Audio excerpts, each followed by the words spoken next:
আমি ভূমিকায় সময় নষ্ট করব না, সরাসরি মূল আলোচনায় প্রবেশ করছি। কারণ আপনারা যারা বসে আছেন অনেক কষ্ট করে এই মাহফিলে এসে বসেছেন সমস্ত কাজ বাদ দিয়ে, কথা বলেন ঠিক কিনা? তাই আমি চাইছি, কারণ হাটে দোকানে বাজারে যেখানেই আমরা বসি সেখানে কি কোরআন হাদিসের সমন্বয় আলোচনা কি আমরা শুনতে পাই না? তাহলে এইরকম মজলিসে বছরে একটা দিন দুইটা দিন হয়তো বছরে মাহফিল হয়, তাহলে এখানে এসে আমরা বসি, বা মসজিদে জুমার দিনে কিছু বায়ান আমরা শুনতে পাই। তাহলে আমি চাইছি, তাই যত সময় আমি মাইকে মুখ রাখছি পৃথিবীর সমস্ত খেয়ালকে একটু বাদ রাখা যাবে ইনশাআল্লাহ। সব খেয়াল বাদ দিয়ে আমি 1 ঘন্টা বা 1.5 ঘন্টা যত সময় আপনারা বলবেন, এবং বিশ্বাস করুন দেখছেন প্রচন্ড ঘামছি, বলবেন সব হুজুরাই বলে খুবই অসুস্থ, আমি আজকে বললাম যে আমি হয়তোবা যেতে পারবো না, এত জ্বর এই একটু আগে কাঁপ দিয়ে জ্বর এসছে, স্টেজে ওঠার আগে মেডিসিন খেয়ে নামাজ পড়ে আসলাম, আবার এই জ্বরটা ছেড়ে যাচ্ছে, ঘামছে। তো যাই হোক, আমার কিন্তু শুধু এইটুকু দোয়া করেন আল্লাহ যেন আমাকে এই মুহূর্তে একটু সুস্থ রাখে, আর যে কথা বললে আল্লাহ খুশি হবে, যে কথা বললে মানুষ হেদায়েতের রাস্তা খুঁজে পাবে, সেই কথাগুলো যেন আমার জবান থেকে আমার আল্লাহ বলিয়ে নেন। সকলে দোয়ান্তে আমার জন্য একটু বলুন আল্লাহুম্মা আমিন।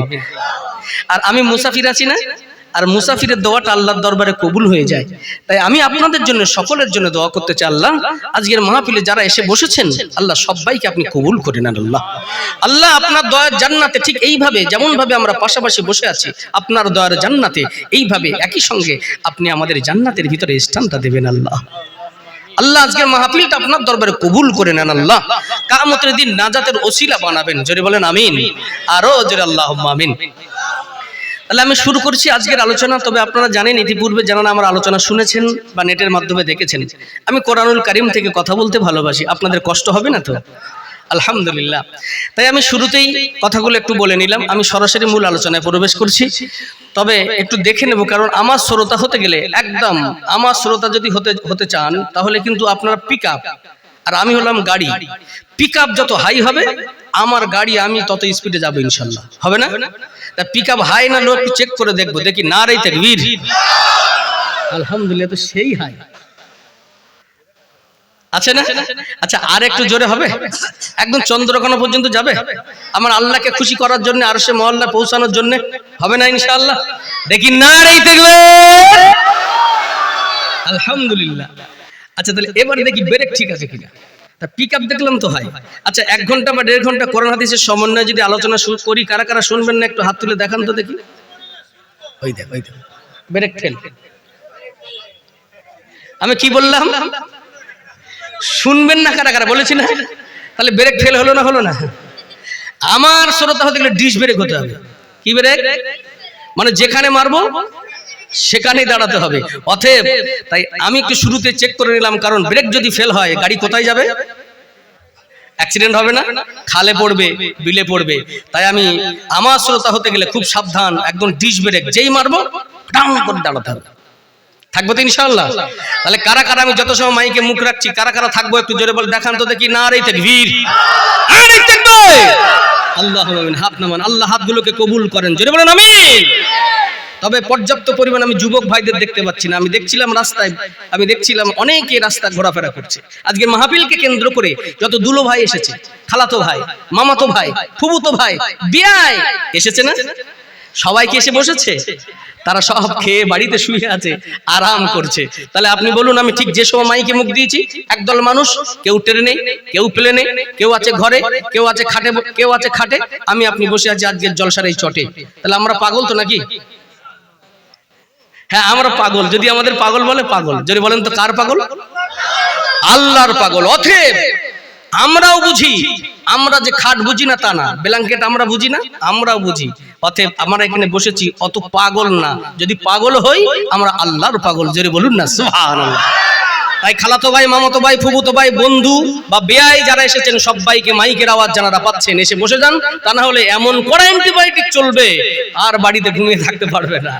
কারণ হাঁসের মতো প্যাক প্যাক করে গিলে মাহফিলে না এসে বলছে চলো বেই একটু জলসা শুনতে যাই, বলে শরীরটা বড্ড খারাপ, শরীর খারাপ, ও তার মানে খেয়ে ঘুমাবে। অতএব মাহফিলে এসছো, বাড়ি থেকে নিয়ত করে এসছো মাহফিলে যাবো, অতএব এখানে এসে বসা লাগবে। কথা বলেন ঠিক কি না? তা না হলে আল্লাহর দরবারে জবাবদিহি করতে হবে কি হবে না? অতএব তাই আমি আপনাদেরকে বলছি, যারা এখনো মাইকের আওয়াজ পাচ্ছেন আসেননি, সকলে পাক মাহফিলে এসে বসে যান। এখানে বসে আমাদের মতো হয়ে যান ভালো, তা না হলে হয়ে যাবে আমাদের এই মাহফিলে না আসলে হয়ে যাবেন কিন্তু কালো, তখন দোষ দেবেন না, বলো কথা ঠিক কি না? অতএব তাই চাই আমি শুরু করছি মহাবিশ্বয় মহাগ্রন্থ কোরআনুল কারীম থেকে। তবে মনে রাখবেন, সকলে কিন্তু হাত তুলে ইশারা করেছেন, ওয়াদা করেছেন কার কাছে? তাহলে কি এবার উঠে চলে যেতে পারবেন? যদি যেতে হয় তবে হ্যাঁ, এক্সচেঞ্জার প্রয়োজন থাকতে পারে না? প্রয়োজন থাকতে পারে, তবে হ্যাঁ আমাকে একটা আঙুল তুলে যাবেন। ছোট এক্সচেঞ্জার প্রয়োজন হলে একটা আঙুল, বড় এক্সচেঞ্জার প্রয়োজন হলে 2খানা আঙুল। আর ঠান্ডার সময় যদি বিটিডি খাওয়ার ইচ্ছা তবে 3টি, আর যদি ঘুমানোর ইচ্ছা হয় তবে 4টি। মনে থাকবে? তাহলে ছোট এক্সচেঞ্জার লাগলে কয়টা আঙুল, বড় এক্সচেঞ্জার লাগলে, আর বিড়ি খাওয়ার ইচ্ছা হলে মানে বিড়ি খাবেন। আল্লাহ আমাদের হেফাজত করেন, জোরে বলেন আমিন। অতএব মাঝে মাঝে একটু স্যালাড দিতে হয়, তাই না? কেন শুধু বিরিয়ানি খেতে গেলে কিন্তু মুখ মেরে যায়, একটু মাঝে মাঝে স্যালাড চলবে, অসুবিধা হবে না তো? আলহামদুলিল্লাহ। চলেন শুরু করছি আজকের বিষয়, মহাবিশ্বয় মহাগ্রন্থ কোরআনুল কারীম থেকে আজকের আলোচনা। ইতিপূর্বে আপনারা শুনছিলেন গীতা, মহাভারত, বাইবেল বিভিন্ন কিতাব থেকে কোরআনুল কারীম থেকে আলোচনা শুনছিলেন। আমি এসেছি অনেক আগে, টোটাল আলোচনাটা শুনলাম আলহামদুলিল্লাহ। তো আমি এবারে আলোচনা করব সেই কোরআনুল মাজিদ থেকে, কোরআনুল কারীম থেকে। কি আলোচনা তার আগে একটু বলে নিই। আমরা যা এই আলোচনা শুনে আসছি, জলসা মাহফিল প্রচুর হয়। হ্যাঁ, না না না ঠান্ডা গা ঘামছে, ঘামুক, অসুবিধা নেই। আসলে জ্বরটা ছাড়ছে, মেডিসিন খেয়েছি তো জ্বরটা ছাড়ছে। তো আমরা যে আলোচনা শুনি, সব আলোচনা কি আমাদের মনে থাকে? মনে থাকে না। তবে আজকে মনে থাকবে ইনশাআল্লাহ, যদি সমস্ত খেয়াল বাদ দিতে পারেন আর খরগোশের মতো কানটা যদি করতে পারেন। একটা সুই যদি মাঝখানে পড়ে যায়, সেই আওয়াজটা যেন আমি শুনতে পাই, এইরকম মনে করে যদি আলোচনা শুনতে পারেন। এইরকম আল্লাহ নবীর দরবারে একজন প্রাণ প্রিয় সাহাবী আসলেন। ইয়া রাসূলুল্লাহ, হাবিবাল্লাহ, হুজুর অনেক ওয়াজ শুনি কিন্তু মনে রাখতে পারি না, বয়স হয়ে গেছে। হুজুর এমন একটা ওয়াজ করেন, আপনার কাছে ওয়াজটা শুনতে চাই, এমন একটা ওয়াজ করেন যে ওয়াজটা শুনলে আমার হায়াতে জিন্দেগিতে আর যেন কোনো ওয়াজ শোনা না লাগে। সুবহানাল্লাহ বলবেন না? 1 নম্বর শর্ত বললেন প্রথমে, হুজুর আপনার কাছে ওয়াজ শুনতে চাই, এমন ওয়াজ করেন যে ওয়াজটা শুনলে আমার যেন হায়াতে জিন্দেগিতে আর কোনো ওয়াজ শোনা প্রয়োজন না লাগে। নাম্বার 2, ইয়া রাসূলুল্লাহ, ইয়া হাবিবাল্লাহ, হুজুর ওই ওয়াজটা যেন লম্বা না হয়, ওয়াজটা যেন বড় না হয়, মনে রাখতে পারি না। নাম্বার 3 শর্ত হলো, ওই ওয়াজটা যদি জীবনে অ্যাপ্লাই করতে পারি, মেনে নিতে পারি, আমার মৃত্যু যখনই হোক না কেন, আমার মৃত্যুর আগে আগে যেন আল্লাহর দয়ার জান্নাতের সুসংবাদটা যেন পেয়ে যায়। কয়টি শর্ত? 1 নম্বর, হুজুর এমন ওয়াজ করেন যে ওয়াজটা শুনলে যেন আর ওয়াজ কোনো শুনতে না হয়। নাম্বার 2, ওয়াজটা যেন লম্বা হয়, ওয়াজটা যেন ছোট্ট হয়, কারণ বয়স হয়ে গেছে, স্মৃতিশক্তি কমে যায় না বেড়ে যায়? যখন বয়স হয়ে যায় কমে যায়। অতএব ইয়া রাসূলুল্লাহ, আমার স্মৃতিশক্তি কমে গেছে, তাই ওয়াজটা যেন ছোট হয়। নাম্বার 3, হুজুর এই ওয়াজটা যদি জীবনে অ্যাপ্লাই করতে পারি, মেনে নিতে পারি, আমার মৃত্যু যখনই হোক, মৃত্যুর আগেই যেন আল্লাহর দয়ার জান্নাতের সুসংবাদটা আমি পেয়ে যাই। বাইনামা বিশ্বনবী মুহাম্মদুর রাসূলুল্লাহ সাল্লাল্লাহু আলাইহি ওয়াসাল্লাম বললেন, বাবা সাহাবী, কুল্লু আমানতু বিল্লাহি সুম্মা ইসতাকিম। যাও, তোমরা ওয়াজ হয়ে গেছে। সুবহানাল্লাহ বলবেন না? হুজুর ওয়াজ হয়ে গেছে? বলছে হ্যাঁ। বলছে হুজুর এত ছোট ওয়াজ? তার মানে নবীজি কি বললেন? এই তুমি তো বললে ওয়াজ কি হতে হবে? ছোট হতে হবে। তার মানে নবীজি কি বললেন? কুল আমানতু বিল্লাহ। এ বাবা সাহাবী, তুমি বলবে আল্লাহর উপর ঈমান আনলাম। কার উপর? সুম্মা ইসতাকিম, অতঃপর তুমি এর উপরে অটল থাকবে, অচল থাকবে, কোনো অবস্থাতে নড়বে না। বলছি হুজুর এইটুকু যদি মেনে নিতে পারি আমি জান্নাত পাবো? সুবহানাল্লাহ বলবেন না? আমার নবীজি যে কথাগুলো বলতেন সেগুলো সব কি নিজের ইচ্ছায় বলতেন? আমার আল্লাহ যে কথা বলতেন আমার আপনার নবী সেই কথাগুলোই বলতেন। জোরে বলুন না সুবহানাল্লাহ। কোথায় আছে এবার দেখে নেব। As it is same to same নবীজি যে কথা বলেছেন আমার আল্লাহ রাব্বুল আলামিন একই কথা বলছেন। কোথায় আছে? পারা নাম্বার 24 সূরার নাম হামিম সাজদা, আয়াত নাম্বার হলো 30। শুরু করছে আজকে মহাবিশ্বয় মহাগ্রন্থ কোরআন মাজিদ থেকে আজকের বিষয়ে ভিত্তিক আলোচনা। দেখেন আল্লাহ এই সম্পর্কে কি বলছেন। তবে হ্যাঁ, আমারও শর্ত আছে। নবীজির কাছে ওয়াজ শুনতে চেয়েছিলেন কয়টি শর্তের উপরে, আর আমি সেই ওয়াজ আপনাদেরকে শোনাবো। আমার একটি শর্ত আছে, রাজি আছেন আপনারা? কি শর্ত?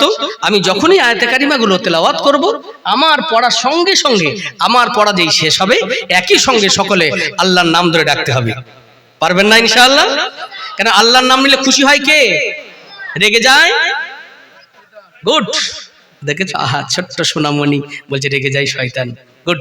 তোমার নাম কি বাবু? সোহেল খান। বাহ, সোনা বাবু, আল্লাহ তোমাকে বড় করুক। দেখেন, কারণ আপনার মনে দুঃখ দুর্দশা নিরিবিলি নির্জনে চলে যাবেন, একবার আল্লাহ বলে ডাক দেবেন, সিজদায় পড়ে যাবেন, মনের দুঃখ কষ্ট দূর করে দেয় কে? জোরে বলেন। কেউ যেটা বোঝে না বোঝে সেটা কে? কেউ যেটা জানে না জানে সেটা কে?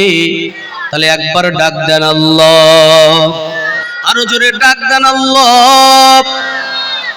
আল্লাহর নাম নিলে আল্লাহ রাব্বুল আলামিন বড় খুশি হয়ে যায়, আর ফেরেশতাদেরকে ডেকে ডেকে দেখাতে থাকে, দেখ ফেরেশতারা, তোরা নিষেধ করেছিলি বান্দা বান্দীদেরকে তৈরি করবেন না।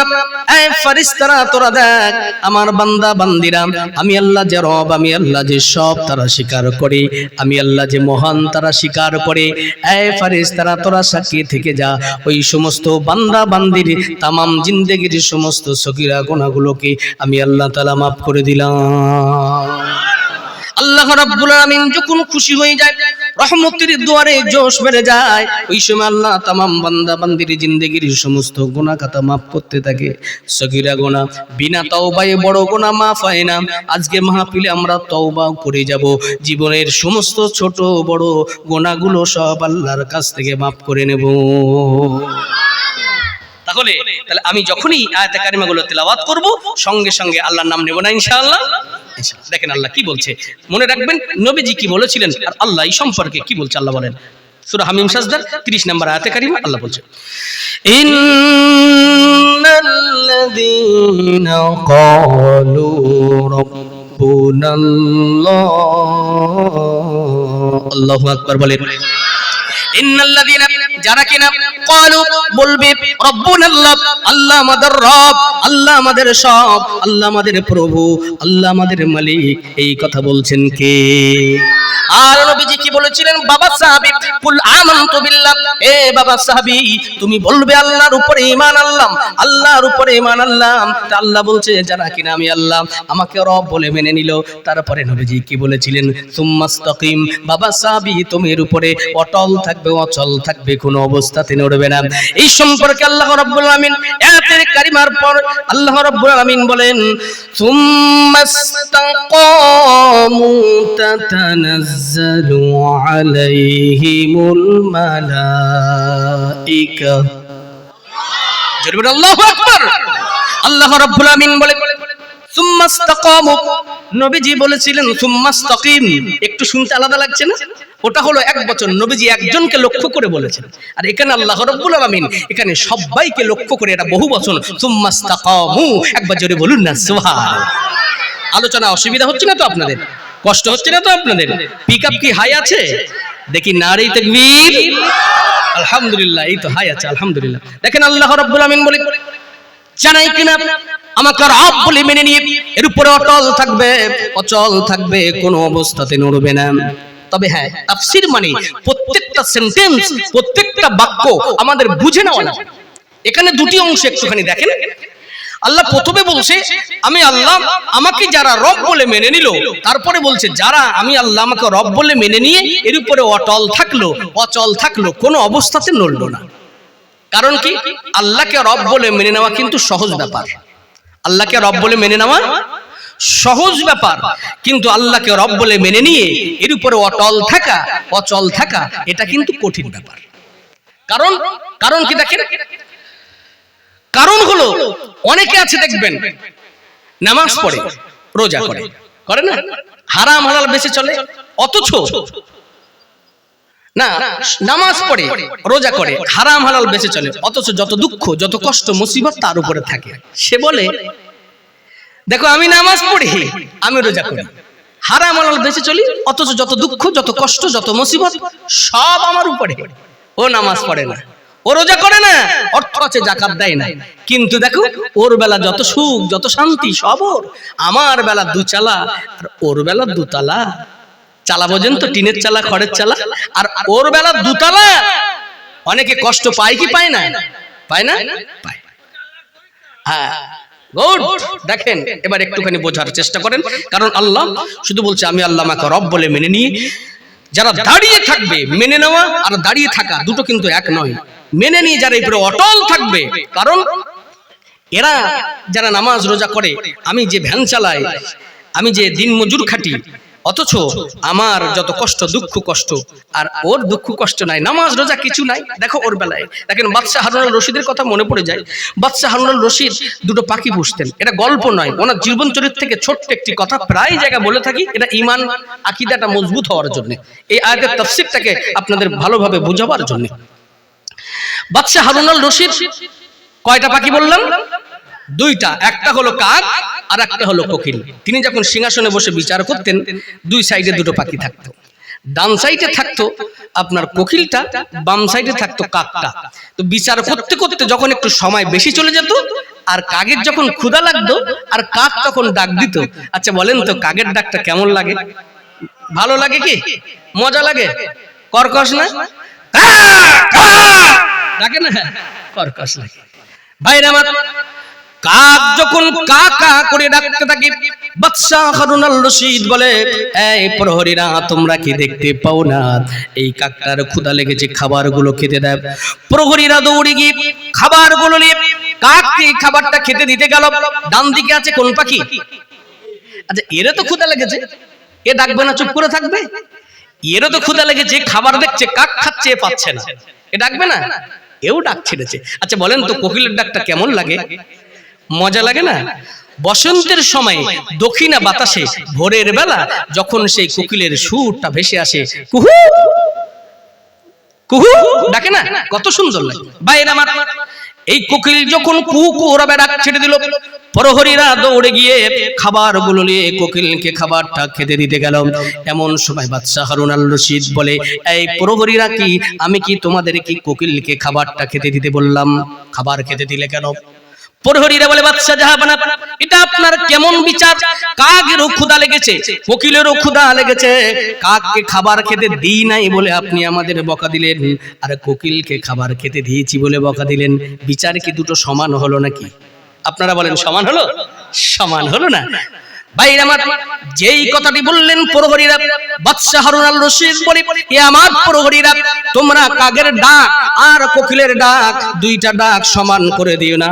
আমি যখন বাদশাহ হারুন আল রশিদ এই সিংহাসনে বসে যখন আমার বিচার করতে হয়, বিচার করি ওই সময়, কারণ আমি ন্যায়পরায়ণ বিচারক। ন্যায়পরায়ণ বিচারক মানে বোঝেন? যারা ন্যায্য বিচার করে, তবে 1-2 লাখ টাকা ঘুষ ঘাস দিলে আবার বিচার পাল্টে দেয়। দেয় না? দেয় না? এই এখন ওই রকম বিচারক নেই, সব ন্যায্য বিচারক। কি বলেন? আছে আছে আছে। আহা, জানেন এই বিচারক যারা, এই যারা বিচারক, এদের সম্মান মর্যাদা জানেন? যারা ন্যায়পরায়ণ বিচারক, কিয়ামতের দিন আল্লাহর আরশের নিচে তাদের 1 নম্বরে স্থানটা তাদের থাকবে। জোরে বলুন না সুবহানাল্লাহ। কারোর কথা বলা হয়নি, কার কথা বলা হলো? বিচারক। ও বিচারক, তুমি জানো তোমার একটা কলমের খোঁচায়, তোমার একটা হ্যাঁ অথবা না, এই হ্যাঁ অথবা না এর পরিপ্রেক্ষিতে একটা সংসার নষ্ট হয়ে যেতে পারে। তোমার একটা বিচারের রায়ে একজনের জীবন নষ্ট হয়ে যেতে পারে, তোমার জন্য একটা সংসার ছাড় হয়ে যেতে পারে, তোমার জন্য একটা 10 বিঘা জমি আরেকজনের চলে যেতে পারে। অতএব খুব সাবধান, মনে দুঃখ দিও না, টাকার বিনিময়ে দুদিনের দুনিয়া। ও বিচারক, তোমারকে বিচার করা হবে একদিন কিয়ামতের দিন, যেদিন কিছু করার থাকবে না। ভাইরা আমার, ভুল আমার বুঝবেন না, আমি কিন্তু ব্যক্তিগতভাবে কাউকে চিনি না। চিনি নাকি? কাউকে জানি না, কে বিচারক, কে মেম্বার, কে প্রধান, কে এমএলএ, কে এমপি, আমি কাউকে চিনি না, জানি না। তবে শুধু এইটুকু বলে যাই যে যেখানে আছেন না কেন সঠিক বিচারটা করবেন। ন্যায়পরায়ণ বিচারকের কিয়ামতের দিন 1 নাম্বার স্থান আল্লাহর আরশের নিচে থাকবে। তাহলে ন্যায়পরায়ণ বিচারক বাদশা হারুন আল রশিদ বলছে, আমি যখনই বিচার করতে বসি আমার ব্রেনটা ঠান্ডা রাখতে হয়।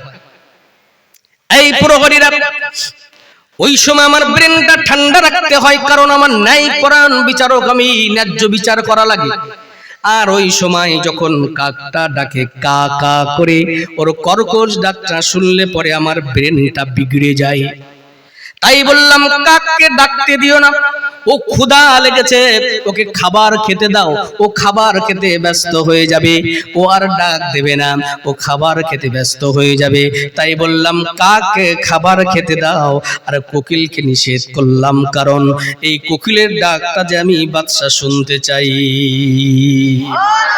এই কোকিলের ডাকটা বড় সুমধুর লাগে। আমি বাদশা হারুন আল রশিদ যখন সিংহাসনে বসে এই সুমধুর কণ্ঠের কুহু কুহু আওয়াজ আমি আমার কানের গহরে পৌঁছে যায়, ওই সময় আমার ব্রেনটা শীতল হয়ে যায়, ঠান্ডা হয়ে যায়। তাই ওই সময় আমি বাদশা হারুন আল রশিদ বললাম কোকিলটাকে খাবার খেতে দিও না, ওকে ডাকতে দাও। তবে এখন নয়, খাবার দেবে যখন বিচার হয়ে যাবে, আমার বিচার শেষ হয়ে যাবে। কাকে যা খাবার দিয়েছো তার থেকে বেশি পরিমাণ খাবার, তার থেকে উন্নত মানের খাবার কোকিলের জন্য রেখে দাও, বিচার হয়ে যাওয়ার পরে কোকিলকে দেবে। এখন ডাকতে দাও, ও ডাকুক, যত ডাকবে আমি বাদশা হারুন আল রশিদ আমার ব্রেনটা ঠান্ডা হয়ে যাবে। ভাইরা আমার, আল্লাহ রাব্বুল আলামিন দরবারে ওই সমস্ত বান্দা বান্দীরা যারা নাফরমান বান্দা বান্দী, যারা আল্লাহকে রব বলে মানে না, প্রভু বলে স্বীকার করে না, এরা যারা নামাজের ধার ধরে না, রোজা করে না, হারাম হালাল বেঁচে চলে না, ওই নাফরমান বান্দা বান্দীরা আল্লাহর দরবারে ওরা যখন ডাকতে থাকে, আল্লাহ বলে এ কি চায়? ফেরেশতারা বলে আল্লাহ এ চাই, অর্থ সম্পদ চাই। বলে কি চাই? বলে বাড়ি চাই। বলে কয়তলা? বলে 1 তালা। বলে দে 2 তালা। বলে কি বলে না? দেখবেন ঘর করে নিয়ে পানি, ছাদের পানি শুকায় না, আবার কলম উঠছে, ওঠে কি ওঠে না? আবার কলম উঠছে, 2 তালা হয়। আবার ডাকে কি চাই? বলে গাড়ি। বলে কয়টা? বলে 1টা। বলে দে 2টা গাড়ি। 1টা গাড়ি আছে, হয় না। BMW চাই, মার্সিডিজ আছে, হবে না, BMW চাই। যা ভাইরা আমার, কিন্তু ওই মুমিন বান্দা বান্দি যারা আল্লাহকে রব বলে মেনে নিল, প্রভু বলে স্বীকার করে নিল, 5 ওয়াক্ত নামাজটা পড়ে, রোজাটা রাখে, হারাম হালাল বেঁচে চলে, ওই সমস্ত মুমিন বান্দা বান্দিরা যখন আল্লাহর দরবারে ডাকতে চায়, অর্থ চাই, সম্পদ চাই, ওই সময় আল্লাহ চুপ করে থাকে। ফেরেশতারা বলে আল্লাহ দেখেন আপনার মুমিন বান্দা বান্দি ডাকে। আল্লাহ বলে আমি জানি। বলে আল্লাহ ওই মুমিন বান্দা বান্দিগুলো আপনার ডাকতে ডাকে। আল্লাহ বলে ওরা কি চায়? বলে অর্থ সম্পদ চায়। আল্লাহ বলে দিস না। আল্লাহ বলে দিস না। ওই সময় ফেরেশতারা বলে আল্লাহ এটা আপনার কেমন বিচার, বুঝে পারলাম না, আপনার কেমন বিচার বুঝতে পারলাম না। ওই নাফরমান বান্দা বান্দি যা চাইল ডবল দিতে বলল, ডবল দিতে বললেন, অথচ ওই মুমিন বান্দা বান্দি যা চাইলো আপনি দিতে নিষেধ করছেন। রব্বুল আলামিন এটা আপনার কেমন বিচার বুঝতে পারলাম না। আল্লাহ বলে এই নাফরমান বান্দা বান্দিরা, এরা এদের ডাকটা আমি আল্লাহ আমার কাছে কর্কশ লাগে। কাকের ডাকা? কোকিলের ডাক। এই বান্দা বান্দিরা নাফরমান বান্দা বান্দি এরা যখন ডাকতে থাকে আমি আল্লাহ আমার মজা লাগে না, আমার ভালো লাগে না, ওই নাপাক জবান থেকে আমি আল্লাহ আমার নাম শুনতে চাই না। তাই বললাম অর্থ সম্পদ বেশি করে দাও, ওইদিকে ব্যস্ত হয়ে যাক, তাহলে তো আমি আল্লাহ আমাকে ডাকবে না। কিন্তু মুমিন বান্দা বান্দিরা ওরা হবে আল্লাহ আমাকে ডাকতে থাকে, ওদের ডাকটা আমি আল্লাহ যে শুনতে চাই, ওদের ডাকটা শুনতে চাই। ওদের এখন দিস না, বিচার হয়ে যাক কিয়ামতের মহাময়দানে, ময়দানে মাশারে বিচার হয়ে যাওয়ার পরে এমন ব্যবস্থা আমি আল্লাহ তো তাদের জন্য রেখে দিয়েছি। তাদের মন যেটা চাইবে, তারা যেটা দাবি করবে, সব কিছু আমি আল্লাহ জান্নাতে রেখে দিয়েছি। তাহলে আজ থেকে আর কষ্ট পাবো আমরা? আল্লাহ যদি আমাদের চাওয়ার পরে অর্থ সম্পদ যদি না দেয়, কষ্ট পাবেন আপনারা? ভেবে নেবেন আমার মাওলা আমাকে ভালোবাসে, আমার রব আমাকে ভালোবাসে, আমার প্রভু আমাকে ভালোবাসে, আমার মালিক আমাকে ভালোবাসে, তাই আমি আল্লাহ আমার ডাকটা শুনতে চাই, আল্লাহ আমার ডাকটা পছন্দ করে, তাই আমাকে ডাকতে হয়। তাই আল্লাহ বলছে যারা এইরকম ডাকতে থাকবে কি হবে? এবার আল্লাহ বলছে দেখেন, কষ্ট পাচ্ছেন না তো আপনারা? আলোচনা কি চলবে? পিকআপ কি হাই আছে? দেখি নারে তাকবীর। আলহামদুলিল্লাহ, পিকআপ স্লো তো আমি বুঝে যাব আমার গাড়িও চলো, পিকআপ হাই তো আমার গাড়ি হাই চলবে ইনশাআল্লাহ। ভাইরা আমার, আল্লাহ রাব্বুল আলামিন এখানে তাই বলছেন সুম্মাস্তাকামু তাতানাজ্জালু আলাইহিমুল মালাইকা। আল্লাহু আকবার বলেন। সুম্মাস্তাকামু, জানাই কিনা এর উপর অটল থাকবে, অচল থাকবে, কষ্ট আসবে, মুসিবত আসবে, যাই আসুক না কেন আমি আল্লাহ যদি আমার শরণাপন্ন হয়ে যায়, তাদের প্রতি আমি আল্লাহ তাতানাজ্জালু নাযালা ইয়ানজুলু নাজিল হওয়া, আমি আল্লাহ তাদের কাছে মালাইকা ফেরেশতা নাজিল করে দেব। আল্লাহ রাব্বুল আলামিন কি পাঠাবেন? মালাইকা ফেরেশতা, তারা আসবে, তারা কি বলবে? তারা বলবে, বিভিন্ন সময় তারা নাজিল হবে, সেগুলো আমি পরপর তাফসীর করব ইনশাআল্লাহ। ভাইজান চলে যাচ্ছেন নাকি বাবু? আচ্ছা আচ্ছা, হ্যাঁ বলে যেতে হবে তো, কারণ এই জায়গাটা এই সোনার চাঁদ মানিক, এই কালো শার্ট বাবু বসো, বাপ বলিস বসো, বসো বসো বসো বসো বসো, বাপ বলিস। তুমি ছোট মানুষ, তুমি যাচ্ছ কেন? তোমাকে ছুগা রাগ করছেন আপনারা? কারণ একজন উঠলে পাশাপাশি আরেকজন উঠে যাবে, যাবে না? হ্যাঁ, একান্ত যাদের বয়স্ক বাপ প্রয়োজন থাকতে পারে যাবে, উঠে আবার এসে বসে যাবে। তুমি উঠছো কেন বাপ? আমার সোনার চাঁদ মানিক আমার, বসো। বলে কি হুজুরের পাল্লায় পড়লাম রে বাবা। না, কারণ একজন যদি উঠে যান তাহলে মনে হবে না যে কোরআনের আলোচনা চলছে, এখান থেকে যদি আপনারা উঠে যান তাহলে পক্ষান্তরে আপনি কোরআনকে অস্বীকার করে চলে যাচ্ছেন না তো। ওই জন্য করে আমি সবাইকে বলি যে সবাই একটু বসে থাকেন। কষ্ট হচ্ছে আমি জানি, আমার থেকে কি আপনাদের কষ্ট হচ্ছে? বুঝতে পারছেন কত ঘামছে ঠান্ডার সময়, মানে প্রচন্ড জ্বর। এই তা সত্ত্বেও আমি কিন্তু ফুল স্পিডে আপনাদের কথা বলছি, কারণ আমি কিন্তু 5G স্পিডে কথা বলছি, কারণ এই অল্প সময় কিন্তু আমাকে অনেক কথা বলতে হবে। অনেক কষ্ট করে 7 ঘন্টা রাস্তা পাড়ি দিয়ে আপনাদের কাছে এসেছি, আবার যেতে হবে 7 ঘন্টা। তাহলে এই মাত্র 1-1.5 ঘন্টা কি 2 ঘন্টা আলোচনা করব, তাহলে কত কথা বলতে হবে। ওই জন্য আমি স্পিরিটে বলছি, আমার কথাগুলো বুঝতে অসুবিধা হচ্ছে না তো আপনাদের? আলহামদুলিল্লাহ। দেখেন আল্লাহ কি বলে, যারা এই কিনের উপরে অটল থাকতে পারবে, অচল থাকতে পারবে, আল্লাহর মালাইকা ফেরেশতা নাজিল হবে। আর মালাইকা ফেরেশতা নাজিল হয়ে তারা কি বলবে? তারা বলবে কি, আল্লাহ তাখাফু ওয়া লা তাহজানু ওয়া আবশিরু বিল জান্নাহ।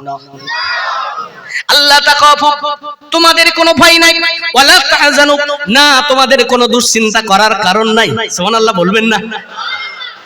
ফেরেশতারা এসে বলবে, ধরুন মৃত্যুর সময় কানে কানে এসে দাঁড়াবো, একেবারে শেষ সময়, আল্লাহ তাখাফু, তোমাদের কোনো ভয় নাই, ওয়ালা তাহজানু, না তোমাদের কোনো দুশ্চিন্তা করার কারণ নাই। জোরে বলুন।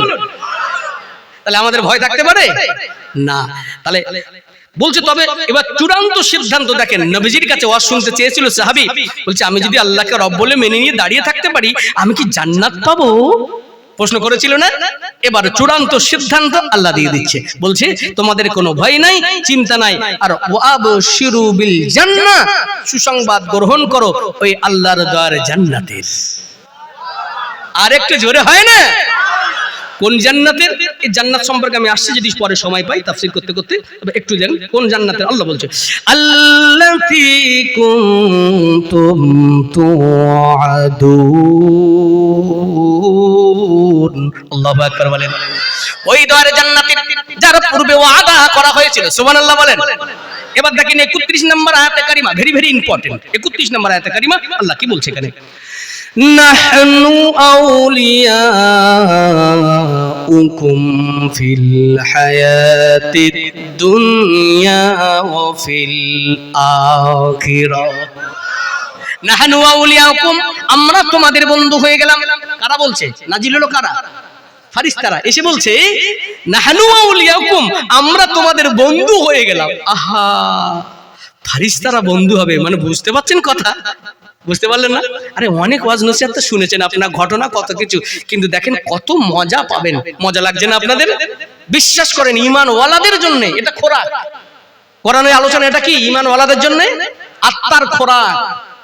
বিশ্বাস করুন কত মজা পাবেন। দেখেন বলছি আমরা তোমাদের বন্ধু হয়ে গেলাম, আসলে বন্ধু মানে মজা পাচ্ছি না, কারণ দুনিয়াতে তো আমরা বন্ধু তো অনেক দেখেছি, জোচ্চুরি, জালিয়াতি, ফেরেববাজি, দাগাবাজি, ধোকাবাজি, মিথ্যাবাদী, বন্ধু নামে মুখোশধারী, তারাই তো করে চকলখুরি, করে কি করে না? জোচ্চুরি, জালিয়াতি, ফেরেববাজি, দাগাবাজি, ধোকাবাজি, মিথ্যাবাদী, বন্ধু নামে মুখোশধারী, তারাই তো করে কেলেঙ্কারি, করে কি করে না? আপনি আপনার জিন্দেগিতে এই পর্যন্ত মনে করেন যার 30 বছর বয়স, যার 40, 50, 60, আপনাদের সবাইকে বলছি একটু মনটা নরম করে ভাবেন, পিছন থেকে আপনি কোনো না কোনো বন্ধুর দ্বারা আঘাত পেয়েছেন, কোনো না কোনো বন্ধুর দ্বারা আপনি অপমানিত হয়েছেন, কোনো না কোনো বন্ধুর দ্বারা আপনি ক্ষতিগ্রস্ত হয়েছেন, হয়েছেন না হয়নি?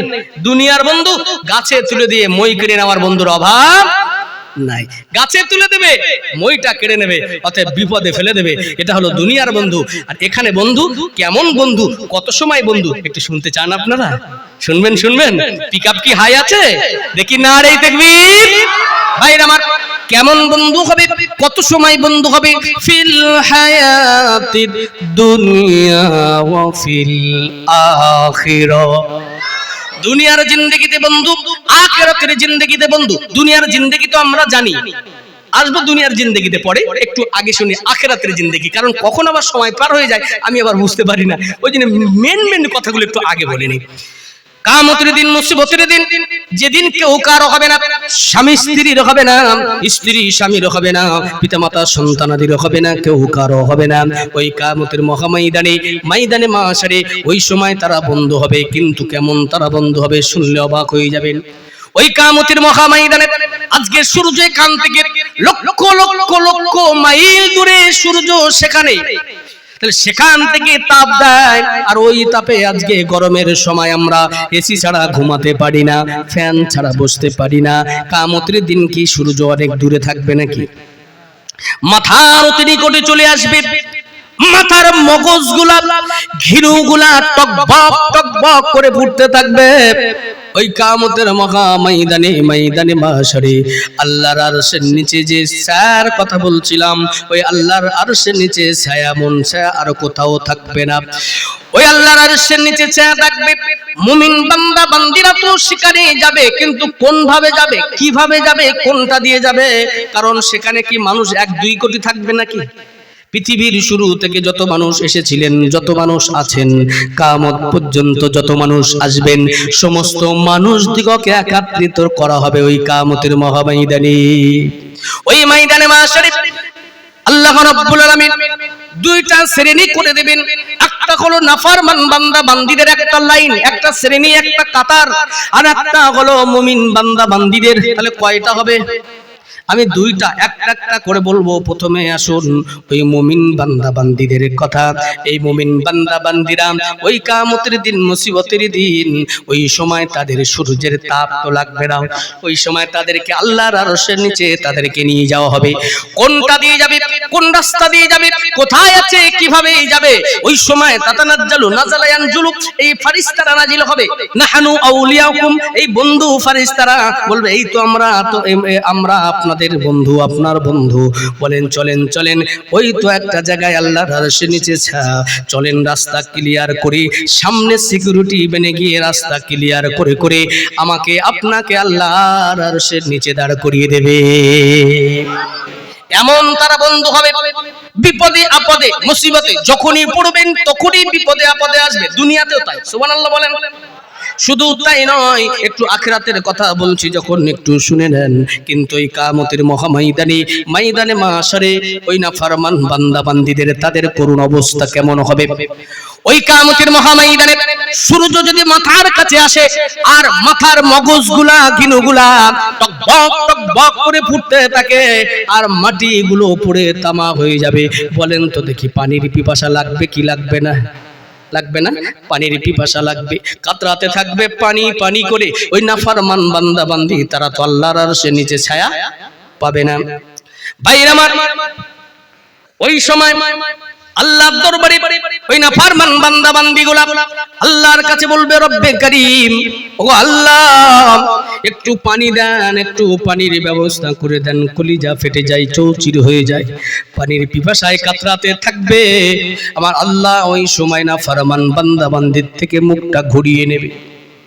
আল্লাহ রাব্বুল আলামিন যেই মুখটা ঘুরিয়ে দেবে, বান্দা বান্দিগুলা, ওই নাফরমান বান্দা বান্দিগুলা ডুকরে ডুকরে কাঁদতে থাকবে, আল্লাহ একটু পানির ব্যবস্থা করে দেন। ওই সময় আমার আল্লাহ আবার মুখটা, চেহারাটা অন্যদিকে রহমতের দৃষ্টি ঘুরিয়ে নেবেন, তাদের দিকে তাকাবেন না। একবার ভাবেন, ওই সময় মাওলা যদি কারোর দিক থেকে আমার আল্লাহ যদি মুখটা ঘুরিয়ে নেয়, কোথায় যাব? কোথায় যাব? কার কাছে যাব? দুঃখ কার কাছে জানাবো?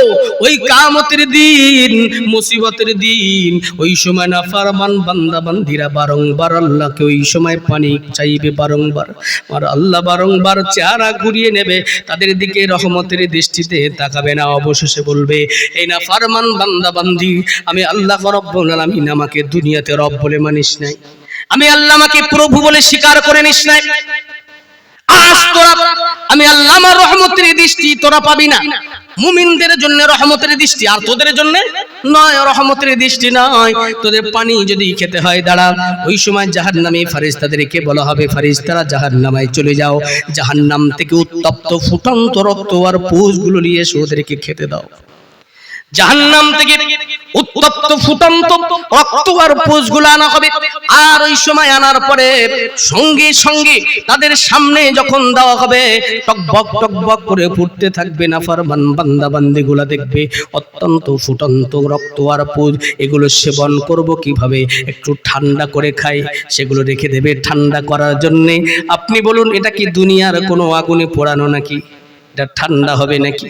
জাহান্নামের আগুনে পোড়ানো, ঠান্ডা হবে না। ওই সময় তারা চেষ্টা করবে একটু সেবন করে নেওয়া যায় নাকি, একটু খাওয়া যায় নাকি। যেই তারা মুখের কাছে নিয়ে আসবে, আনার সঙ্গে সঙ্গে দেখতে পাওয়া যাবে এই নিচের ঠোঁটটা ঝুলে যাবে। যেই সেটা রক্ত আর পুঁজটা মুখের কাছে নিয়ে আসবে, নিচের ঠোঁটটা নাভি পর্যন্ত ঝুলে যাবে, আর জিহ্বাটা হাঁটু পর্যন্ত ঝুলে লাপ লাপ করতে থাকবে। ভাইরা আমার, একবার ভাবে, যেই ঠোঁটটা ঝুলে যাবে আর জিহ্বাটা হাঁটু পর্যন্ত ঝুলে যাবে, অথচ তাদের কিছু করার থাকবে না, কারণ এদিকে তো কলিজা ফেটে চৌচির হয়ে যায়, পানি পিপাসায় কাতরাতে থাকবে। ওই সময় তারা চিন্তা করবে, এক ঢোক খেয়ে দেখি না কিনা আমাদের একটু কলিজাটা ঠান্ডা হয় নাকি। যেই তারা একটা ঢোক যেই সেবন করে নেবে, একবার তারা গিলে খেয়ে ফেলবে, একটা সেকেন্ড সময় লাগবে না, মুহূর্তের ভিতরে খাওয়ার সঙ্গে সঙ্গে পেটের ভিতরে যাওয়ার সঙ্গে সঙ্গে সমস্ত নাড়ি ভুড়ি গুলা সব গলে গিয়ে পায়খানার দরজা দিয়ে বার হয়ে যাবে। একবার ভাবে, সমস্ত নাড়ি ভুড়ি গুলা যদি পায়খানার দরজা দিয়ে বার হয়ে যায়, দেহর করুণ অবস্থা কেমন হবে? একবার ভাবে। ভাইরা আমার, ওই সময় তারা দেখবে আগে যেমন পানির পিপাসা ছিল, এটা সেবন করার পরে পানির পিপাসা আরো ডবল হয়ে যাবে, আরো বেশি লাগবে পানির পিপাসা। কারণ পানির পিপাসা লাগলে ঠান্ডা পানি খেতে হয় না, গরম গরম পানি খেলে কি পানির পিপাসা নিবারণ হয় নাকি? হয় না, ঠান্ডা পানি খেতে হয়। কিন্তু এই উত্তপ্ত ফুটন্ত রক্ত আর পুষ্টা খাওয়ার পানির পিপাসা ডবল হয়ে যাবে। আবার তারা চেষ্টা করবে একটু ঠান্ডা হয় নাকি, কারণ যা পানির পিপাসা ছিল আবার ডবল হয়ে গেল। আবার তারা ওই সময় আবার কিছু সময় পরে আবার সেটাকে নিয়ে যখন কিনা আবার সেবন করতে থাকবে, আবার পেটের ভিতর থেকে আবার পায়খানার দরজা দিয়ে সব বার হয়ে যাবে। ভাইরা আমার, একবার ভাবে, ওই কিয়ামতের মহাময়দানে, ময়দানে মাশারে, যেদিন কেউ কারো হবে না, স্বামী স্ত্রীর হবে না, স্ত্রী স্বামীর হবে না, পিতামাতা সন্তানাদির হবে না। ওই সময় মুমিন যদি হয়ে যেতে পারেন, তাহলে আল্লাহর রহমতের ফেরেশতারা সব সময় গাইড করে করে আমাদেরকে নিয়ে সব সময় যে কোনো জায়গা দিয়ে রাস্তা ক্লিয়ার করে নিয়ে যেতে থাকবে। পানি একটা জায়গায় আছে, কিয়ামতের মহাময়দানে, ময়দানে মাশারে। কোথায় পানি বলেন তো? হাউজে কৌসার। হাউজে কৌসারের পানি ওই পানি কোথায় জানবো কি করে? ওই সময় ফেরেশতারা নাজিল হবে, বলবে আল্লাহ তাখাফু, তোমাদের ভয় নাই, পানির পিপাসা লেগেছে, চলো চলো চলো চলো, রাস্তা ক্লিয়ার করে crore crore million billion trillion বান্দা বান্দিকে রাস্তা ক্লিয়ার করে করে হাউজে কৌসারের কাছে দাঁড় করিয়ে দেবে। ওই পানি একবার যদি পান করা হয় আর পানির পিপাসা লাগবে না। সুবহানাল্লাহ বলেন। ভাইরা আমার, এবার চলে যাব। কেমন বন্ধু হবে শুধু এটা শুনলে বুঝতে পারবেন। ভাইজান চলে যাচ্ছেন নাকি? চলে যাচ্ছেন? আচ্ছা আচ্ছা, হ্যাঁ একটু বলে যেতে হবে, তাহলে গোনা হবে না। আর ইশারা করেছি, আমরা ওয়াদা করেছি কার কাছে? কি কষ্ট পাচ্ছেন খুব আপনারা? আলোচনা কি শুনবেন আপনারা এখন? তাহলে যদি শুনতে চান তাহলে আমি চাইছি, হ্যাঁ এক প্রয়োজন হতে পারে, একজন যাবেন আবার ঘুরে চলে আসবেন। কারণ বিশ্বাস করুন, এই 2 ঘন্টা ওয়াজ করতে গেলে কিন্তু 2 বছর ধরে মিনিমাম গবেষণা করতে হয়। কেন, কোন আয়াতের কি ব্যাখ্যা কিভাবে দিতে হয়, এটা তাফসীর করতে করতে একটা তাফসীর পড়ে সে পড়া, এটা বলা যায় না। মিনিমাম 7টা তাফসীর পড়তে হয়। কয়টা? মিনিমাম।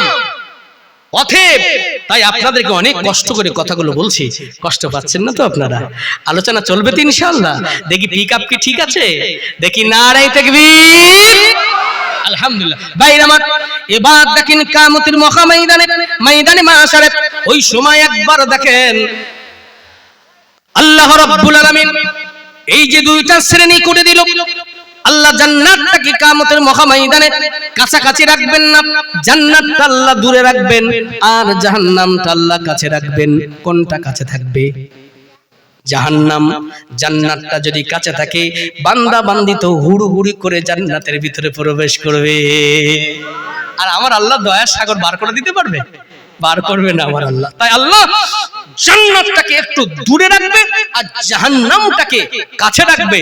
আর জাহান্নামের উপর দিয়ে আল্লাহ একটা রাস্তা, একটা সেতু, একটা পুল বানিয়ে দেবে। ওটাকে পার করে তারপরে জান্নাতে যেতে হবে। বলেন তো ওই পুলটার নাম কি? আহা, পুল সিরাত। আচ্ছা, কত চওড়া হবে বলেন তো? কলাঘাট ব্রিজের মতো চওড়া হবে না? ফারাক্কা ব্রিজের মতো তো অনেক চওড়া এগুলো নাকি? জাহান্নাম তো অনেক প্রশস্ত, অনেক চওড়া জাহান্নাম। চুলের থেকে সরু হবে, পার হবেন কি করে? একবার ভাববেন, একবার শুধু 30টা সেকেন্ড ভাবেন। কি এটা কি? 30টা সেকেন্ড একটু ভাবেন তো। আমি কোথাও চা খাই না স্টেজে, কিন্তু একটু কি চা খাবো? আপনারা যদি অনুমতি দেন খাবো। শরীরটা খারাপ, গলা ব্যথা, খাবো। তাহলে একটু উচ্চ আওয়াজে দরুদ শরীফ, আল্লাহুম্মা সাল্লি আলা।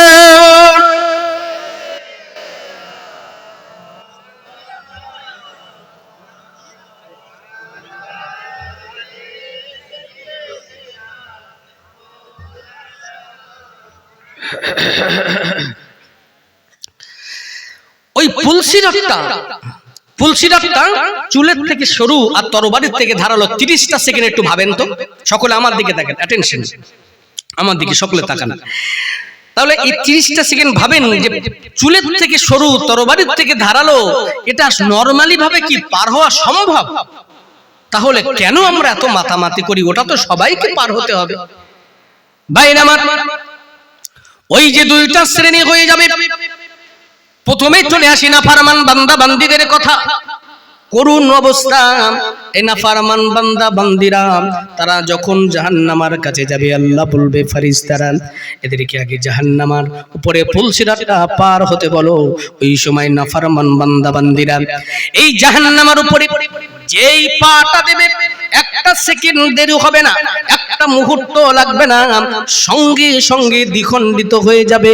আর দ্বিখণ্ডিত হয়ে গিয়ে জাহান্নামের অতল তলদেশে পৌঁছে যাবে। একটা সেকেন্ড লাগবে না। গায়ের সমস্ত চামড়া, গোস্ত, হাড় হাড্ডি গুলাও আবার একটা মুহূর্তেই ভিতরে সব পুড়ে ছাই হয়ে যাবে। একবার ভাবেন, এই নরমাল দেখুনি আল্লাহ জাহান্নামাই দেবেন না। জানেন নাকি যারা জাহান্নামী হবে তাদের দেহ কত মোটা হয়? জানেন নাকি আপনারা? জানেন না, শুনে নেন। জাহান্নামী আল্লাহ নরমাল এরকম দেহ নিয়ে জাহান্নামায় দেবে না। কারণ জাহান্নামের আগুন বড় ভয়াবহ, বড় ভয়াবহ, সহ্য করা যাবে না। আল্লাহ বড় দেহ করবেন। কেমন বড়? নবীজি বলছে, আমার সাহাবাই কেরামেরা, আমার সাহাবীরা, তোমরা কি জানো যারা জাহান্নামী হবে তাদের দেহর দৈর্ঘ্য চওড়া প্রশস্ত কত হবে? বলছে লা ইয়া রাসূলুল্লাহ, আমরা জানি না। নবীজি বলছে, শোনো, এই ডান সাইডের কাঁধ থেকে আর বাম সাইডের কাঁধ পর্যন্ত এই যে জায়গা, এটা হলো সিনা, বুক। একটা মানুষকে এইটা মাপলে বোঝা যায় যে মানুষটা কত মোটা। বলছে তাই এটা থেকে ডান সাইডের কাঁধ থেকে আর বাম সাইডের কাঁধ পর্যন্ত কত চওড়া হবে জানো? বলছে লা ইয়া রাসূলুল্লাহ, নবী আমার জানান, একটা ঘোড়া, দ্রুতগামী ঘোড়া 3 দিন দ্রুত গতিতে চললে যতটা যেতে পারবে, এতটা রাস্তা যতটা যাবে, ততটা একজন জাহান্নামী বান্দা বান্দির দেহ অতটা মোটা হবে। বুঝতে পাচ্ছেন কি পাচ্ছেন না? 3 দিন একটা দ্রুতগামী ঘোড়া কত দূর যেতে পারে? মুহাদ্দিস কেরামগণেরা তারা এখানে বিশ্লেষণ করেছেন, মিনিমাম কমপক্ষে মক্কা থেকে, মক্কা শরীফ থেকে আর মদিনা শরীফ পর্যন্ত যতটা রাস্তা, প্রায় কিছু কম বেশি 500 কিলোমিটার। বলছে মিনিমাম এতটা রাস্তা তো যাবেই যাবে, তার থেকেও বেশি যেতে পারে। তাহলে একটা মানুষ 500 কিলোমিটার মানে বুঝতে পাচ্ছেন, মানে এখান থেকে কত দূর হবে? একবার ভাবেন, মিনিমাম 500 কিলোমিটার। এই ডান সাইডের কাঁধ থেকে বাম সাইডের কাঁধ এতটা মোটা, মানে এক একজন জাহান্নামী আল্লাহ এত মোটা করবেন, চামড়া তো অনেক পুরু হবে। আরো বুঝবার জন্য নবীজি বললেন, যারা জাহান্নামী হবে তাদের এক একটা দাঁত হবে শুধু ওহদ পাহাড় পরিমাণ বড় বড় দাঁত। ওহদ পাহাড় পরিমাণ দাঁত যদি এক একটা হয়, আমাদের গালে কয়টা দাঁত? 32টা দাঁত। এই 32টা ওহদ পাহাড় যদি আমাদের গালের ভিতরে ধরে যায় তাহলে কত বড় গাল। একবার ভাবেন, এত মোটা, এত তাজা, এত মোটা তাজা দেহ নিয়ে আমার বলবার বিষয় হলো, তাহলে জাহান্নামের ভিতরে যাওয়ার সঙ্গে সঙ্গে, জাহান্নামে নিক্ষেপ হওয়ার সাথে সাথে একটা সেকেন্ডও সময় লাগবে না। এত মোটা তাজা দেহ মুহূর্তের ভিতরে পুড়ে সব ছাই হয়ে যাবে। চামড়া, গোশত, হাড় হাড্ডি সব পুড়ে ছাই হয়ে যাবে, শুধু জানটুকু খালি বেঁচে থাকবে। আবার আল্লাহ পূর্বের মতো বানাবে, আবার পোড়াবে, আবার তৈরি করবে, আবার পুড়ে ছাই হবে, আবার তৈরি করবে, আবার পুড়ে ছাই হয়ে যাবে। এইভাবে শুধু চলতেই থাকবে, চলতেই থাকবে। তাহলে একবার ভাবুন, কিয়ামতের মহাময়দানে, ময়দানে মাশারে, ওই যে জাহান্নামী যারা হবে তাদের করুণ পরিস্থিতি বুঝতে পারছেন কি পারছেন না? জাহান্নামের একটা একটা স্তর আছে, এটা বলতে গেলে অনেক সময় যাবে। আজকে ওটা আমার সাবজেক্ট নয়। শুধু এবার দেখেন কেমন বন্ধু হবে। কারা সেই বন্ধু? ফেরেশতারা কেমন বন্ধু হবে, ওই জায়গায় কেমন কাজে লাগবে জাহান্নামের উপরে পুলসিরাতের কাছে। ভাইরা আমার, এই মুমিন বান্দা বান্দীদের যখন কাতার হবে, লাইনে হবে, মুহূর্তের ভিতরে ওই বন্ধু ফেরেশতারা নাজিল হবে। মুহূর্তের ভিতরে নাজিল হয়ে বলবে, আল্লাহ তাখাফু, তোমাদের কোনো, সুবহানাল্লাহ বলবেন না? আহা, কি করুণ জায়গা, কি করুণ জায়গা। জাহান্নাম দাউ দাউ দাউ দাউ করে জ্বলছে, আর পুলসিরাত ওই রকম সরু, পার হবেন কিভাবে? ওখানে ফেরেশতারা নাজিল হয়ে বলবে, আল্লাহ তাখাফু, তোমাদের কোনো ভয় নাই, ওয়ালা তাহজানু, তোমাদের কোনো দুশ্চিন্তা করার কারণ নাই। আর শুনে রেখে দাও, দাও হাতটা দাও, ধরবে বিদ্যুৎ গতির নাই জাহান্নামের উপরে। পুলসিরাতটা একটা মুহূর্তের আগে বিদ্যুৎ গতির নাই, জাহান্নামটা পার করে দিয়ে ওই পারে জান্নাতের কাছে যাবে। জান্নাতটা দেখাইতে থাকবে আর বলবে, ওয়া আবশিরু বিল জান্নাহ, সুসংবাদ গ্রহণ করো, চলো চলো আল্লাহর দয়ার জান্নাতে। কেমন বন্ধু হবে বুঝতে পারছেন কি পাচ্ছেন না? জান্নাতে যত সময় না পর্যন্ত মুমিনরা যাবে, ওই ফেরেশতাদের ছুটি নাই। বাড়ি গিয়ে সুবহানাল্লাহ বলবেন। একটু জোরে মন থেকে বলেন না সুবহানাল্লাহ বিহামদি সুবহানাল্লাহ। কেমন বন্ধু তারা। এই জান্নাতে যাওয়া হলো, এবারে কি হবে দেখেন, আল্লাহ বলছে জান্নাতের ভিতরে পৌঁছানো হলো, এবার কি হবে বলছে ওয়ালাকুম। এবার এই 31 নম্বর আয়াতে কারিমার মাঝখান থেকে কিন্তু চলছে, ওখান থেকে আলোচনা চলছে। জান্নাতে যাওয়া হলো, সেখানে গিয়ে কি হবে এবার আল্লাহ বলছে ওয়ালাকুম ফিহা মা তাশতাহি আনফুসুকুম ওয়ালাকুম ফিহা মা তাদউন। আল্লাহ রাব্বুল আমিন বলে ওয়ালাকুম ফিহা মা তাশতাহি, আল্লাহ রাব্বুল আলামিন বলেন ওই জান্নাতের ভিতরে কি হবে শোনো, তোমাদের যেটা মন চাইবে আমি আল্লাহ সেটাকে পূরণ করে দেব। মন যেটা চাইবে, যেটাই মন চাইবে সব আল্লাহ দেবে। আল্লাহর ওয়াদা কি ঠিক হতে পারে? হবে হবে। আচ্ছা যদি বলে আল্লাহ একটুখানি ওই আমরা তো ওই দুনিয়ায় সব লাল পানি সাদা পানি খেতে খুব ভালোবাসি, যে জান্নাতে একটু এসেছি আল্লাহ একটুখানি ওই লাল পানি একটু খাবো, আল্লাহ দেবে? মদ মদ মদ, আরে বাংলায় বলছি মদ, শরাব দেবে দেবে দেবে দেবে গুড। চিন্তা করছে তাই তো, ওখানে কি মদ পাবো? এই পচা মদ দেবে। শারাবান তাহুরা, সেই পবিত্র মদ শরাব যেটা খাবেন তো ফানা ফিল্লা হয়ে যাবেন। আর দুনিয়ার পচা মদ, এই পান্তা পচা, তাড়ি পচা, রস পচা এইসব খেয়ে মানে দুনিয়া সব আমার কি কামাই করেছে। ছি ছি ছি ছি ছি, খবরদার ধারে পাশে যাবেন না। বিশ্বাস করুন আমাদের জন্য যা অপেক্ষা করেছে দ্বার জান্নাতে, মন যেটা চাইবে আমার আল্লাহ সেটা পূরণ করে দেবে। শুধু তাই না, এই যুবক তোমরা কি জানো, এই যুবকদের একটু বলে যায়, আমার যুবক ভাইরা এরা তো একবারে পুরো সমাজটাকে শেষ করে দিচ্ছে। আমার যুবক ভাইরা, আমি যুবকদের খুব ভালোবাসি, আর যুবকরা আজকে সমাজটাকে নষ্ট করে দিচ্ছে, পিতামাতার অবাধ্য হয়ে যাচ্ছে। এই যাচ্ছে কি যাচ্ছে না? বিশ্বাস করুন আজকে যুবক ভাইদের একটু 2টা মিনিট একটু বলে যায়। আমার যুবক ভাইরা তোমরা কি জানো, আমি এখনো যুবকদের ভিতরে আছি। আমার 33 বছর বয়স বর্তমান। কত বছর? আর জান্নাতি আল্লাহ করবেন, জান্নাতের ভিতরে দেবেন 33 বছর বয়স করে। তাহলে এই 33 বছরের প্রাপ্ত যুবক, এই 33 বছর, তাই এখনো আমি যুবকদের ভিতরে আছি। তাই যুবকদের একটু ভালোবাসি, কারণ স্বয়ং আমার আল্লাহ যুবকদের ভালোবাসেন। জোরে বলুন। কেন আল্লাহর আরশের নিচে প্রথম স্থান কাদের বলেছিলাম না? ন্যায়পরায়ণ বিচারকদের, আর দ্বিতীয় হলো যুবকদের। সুবহানাল্লাহ বলবেন না যুবক ভাইরা আমার? কোন যুবক? যারা ওই প্যান্ট টান ছেঁড়া প্যান্ট পরে থাকে, এখানে ছেঁড়া, এখানে ছেঁড়া, এখানে ছেঁড়া, আছে না? আছে না? ছেঁড়া প্যান্ট। বিশ্বাস করুন আমার বাড়িতে অফিসে এসছে তো বসে আছে, তো দেখলাম জামা শুধু ঢেকছে, মানে আমার দেখে লজ্জা শুধু ঢেকে। এই ভাই প্যান্টটা ছিঁড়ে গেছে, একটা লুঙ্গি দেবো? তার আগে বলে হুজুর না ওই প্যান্ট ওইটা। বিশ্বাস করেন পুরো হাঁটুটাই ছেঁড়া, এতটা পুরো হাঁটুটাই নেই। বলে হুজুর যত ছেঁড়া তত দাম। হাই হাই, এই হাঁটু দেখা গেলে নাকি স্টাইল? আচ্ছা বলুন দেখি। আমি বাস্তব কথা বলছি, প্যান্ট তো মানে শয়তানের চক্রান্ত চলছে, ইমানটা কি নষ্ট করা যায়। আর বিশেষ করে কারণ সমাজ উল্টো কিভাবে চলছে। আচ্ছা মেয়েদের ঢেকে রাখতে হয় পোশাক গাঁটের উপরে না নিচে? মেয়েরা পড়ছে কত দূর? হাঁটুর উপরে। আর ছেলেরা ছেলেদের পড়তে হয় কত দূর?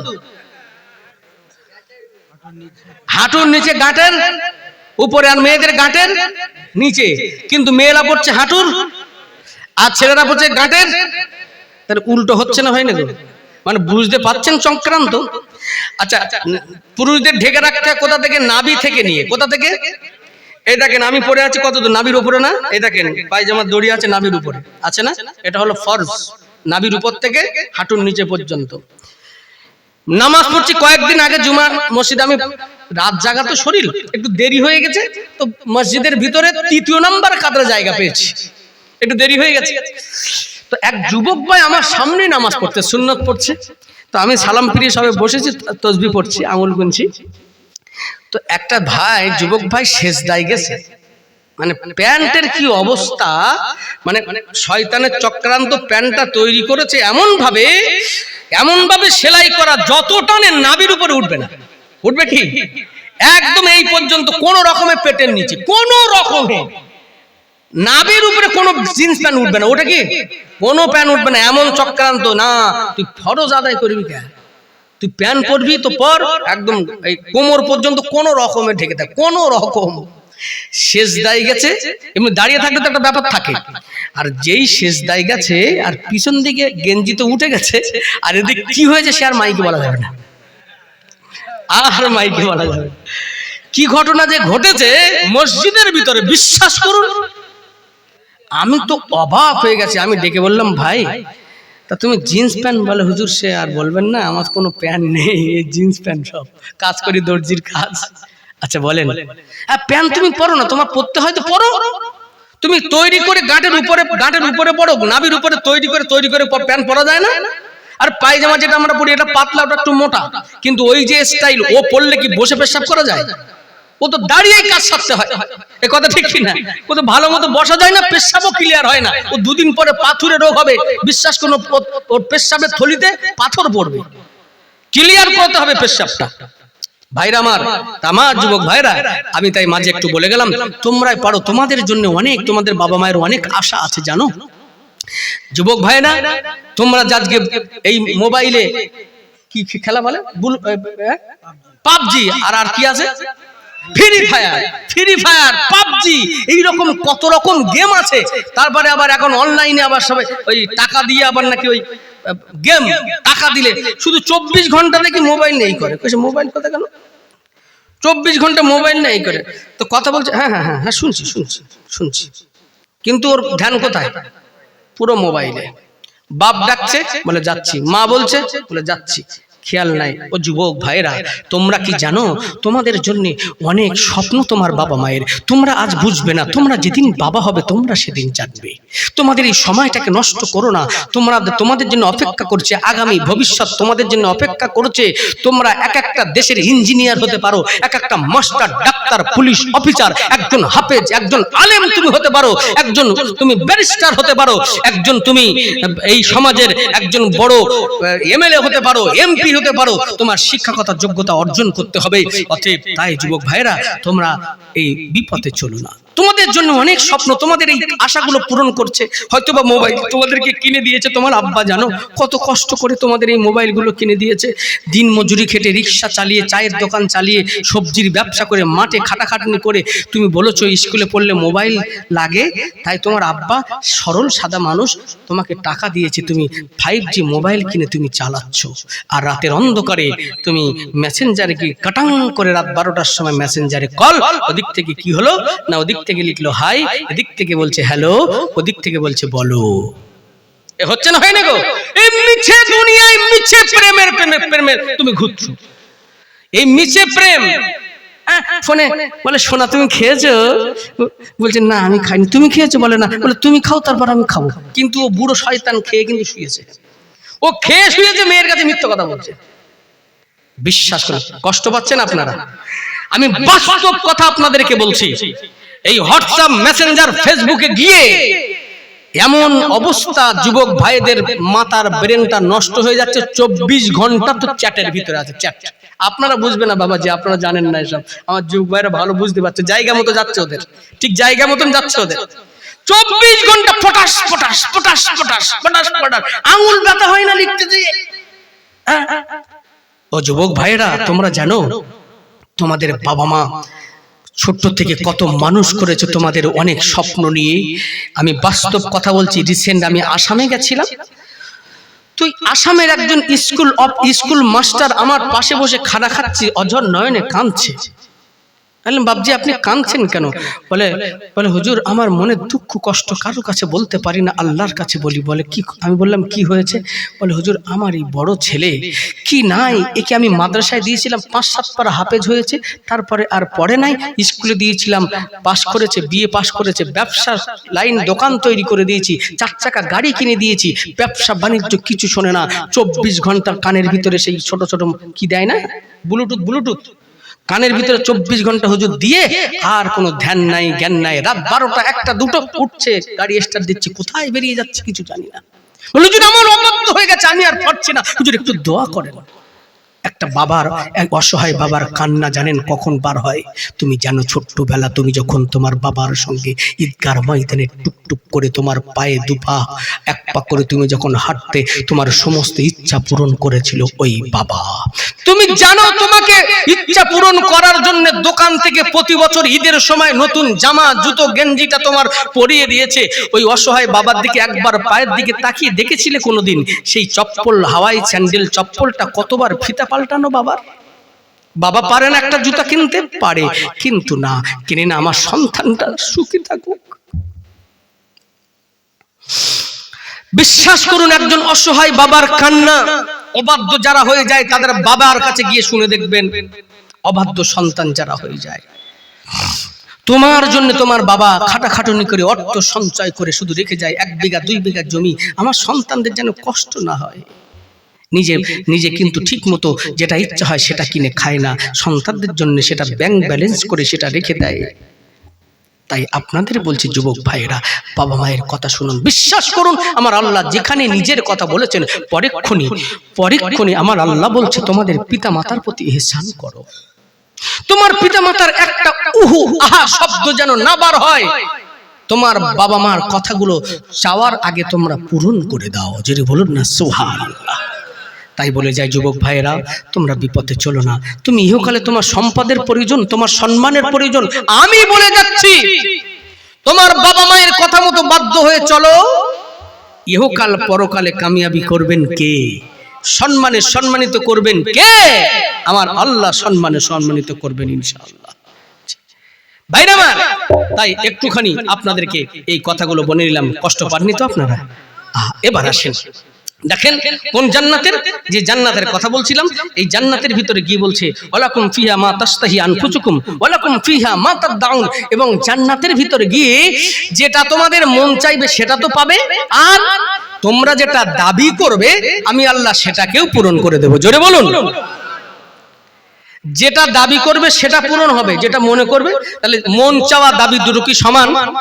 একজন বলছে বাবা আমার একটা মোবাইল হলে ভালো হতো, আর আরেকজন বলছে আব্বা আমাকে মোবাইল দিতে হবে। দুটো কি সমান?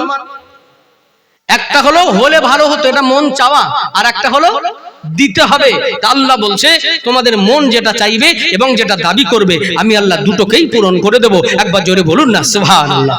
এবার আসেন কেন দেব, কেন করবে এগুলো? আল্লাহ বলছে ছোট্ট আয়াতে কারিমা সূরা হামিম সাজদার এবার 32 নম্বর আয়াতে কারিমা, একবার রুকুর ছোট্ট একটা আয়াতে কারিমা আল্লাহ বলছে নুজুলাম মিন গাফুরির রহিম।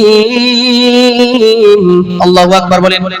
আল্লাহ রাব্বুল আলামিন বলে এই কারণে আমি দেব, আমি আল্লাহ পরম দয়ালু আল্লাহ রাব্বুল আলামিন আমার পক্ষ থেকে এগুলো হলো আপ্যায়ন স্বরূপ। সুবহানাল্লাহ বলেন। আপ্যায়ন মানে আজকে যারা খালাতো ভাই, মামাতো ভাই, ফুফুতো ভাই, বিয়াই যারা এসেছে, বলেন তো আমাদের মতো আমরা চেষ্টা করিনি সাধ্য মতো আপ্যায়ন করার? বড় মাছটা রান্না করেছি, লোকাল মুরগি, দেশি মুরগি, গরুর গোশত ব্যবহার আমরা রান্না করেছি না, কারণ তাদের খেতে দেবো, আমার বাড়িতে এসেছে, এটা আমার দায়িত্ব, এটা আমার পক্ষ থেকে আপ্যায়ন। আল্লাহ বলছে আমার বান্দা বান্দি আমার কাছে আসবে, অথচ আমি আপ্যায়ন করব না, তা হতে পারে না। এগুলো আমার পক্ষ থেকে সব আপ্যায়ন স্বরূপ, যেটা চাইবে সেটা দেবো, এবং যেটা দাবি করবে মন যেটা চাইবে আমি আল্লাহ সব পূরণ করব। জোরে বলুন। তবে হ্যাঁ, এত সময় তাফসীর প্রায় 1.5 ঘন্টা আপনাদের কোরআন মাজিদ থেকে আমি তাফসীর করে কি বোঝাতে চাইলাম? এত সময় যে আল্লাহকে রব বলে মেনে নিয়ে কি করতে হবে? অটল হয়ে দাঁড়িয়ে থাকতে হবে। এবার কেমন অটল হয়ে দাঁড়াতে হবে? একটা কথা আল্লামা ইবনে জাওজি রাহমাহুল্লাহ পরিষ্কার করে এই সম্পর্কে তিনি বলছেন, একজন সিরিয়ার একজন মা, তার 3খানা সন্তান, 3টেই হাফেজে কোরআন, 3টাই হাফেজে কোরআন। ভালো করে শোনেন কেমন দাঁড়িয়ে থাকতে হবে, আল্লাহকে রব বলে মেনে নিয়ে কেমন দাঁড়াতে হবে। 3 হাফেজে কোরআন, যুদ্ধের দামামা বেজে গেছে, রোমানদের সঙ্গে খ্রিস্টানদের সঙ্গে যুদ্ধ দামামা বেজে গেছে। 3 হাফেজে কোরআন, তাদের বাবা বেঁচে নাই, মায়ের কাছে এসেছে, মা আমরা যুদ্ধের ময়দানে যাব, 3 তো ভাই আমরা, তো 1 ভাই আপনার কাছে থাকবে আর 2 ভাই আমরা যাব, কোন ভাই থাকবে আর কোন 2 ভাই যাব একটু বলে দেন, কারণ আপনাকে তো দেখা লাগবে, আপনাকে তো দেখতে হবে, কেন আপনাকে দেখবে কে? ভাইরা আমার, ওই সময় মা জননী বলেছিলেন এ আমার সন্তানেরা আমাকে দেখার কথা বলছিস, এই একবার মনে করে দেখ, তোরা যখন আমার গর্ভে ছিলিস, যেখানে আলো ছিল না, বাতাস ছিল না, খাদ্য ছিল না, পানি ছিল না, ওই পেটের ভিতরে তোদেরকে দেখেছিল কে? আমি যখন আমার মায়ের গর্ভে ছিলাম, ওখানেও আলো ছিল না, বাতাস ছিল না, খাদ্য ছিল না, পানি ছিল না। আমার আল্লাহ ওখানে আমাকে তিল তিল করে বড় করেছে। আজ দুনিয়াতে আলো আছে, বাতাস আছে, খাদ্য আছে, পানি আছে, সেই আল্লাহ কি আমাকে দেখতে পারে না? আমার কথা ভাবতে হবে না।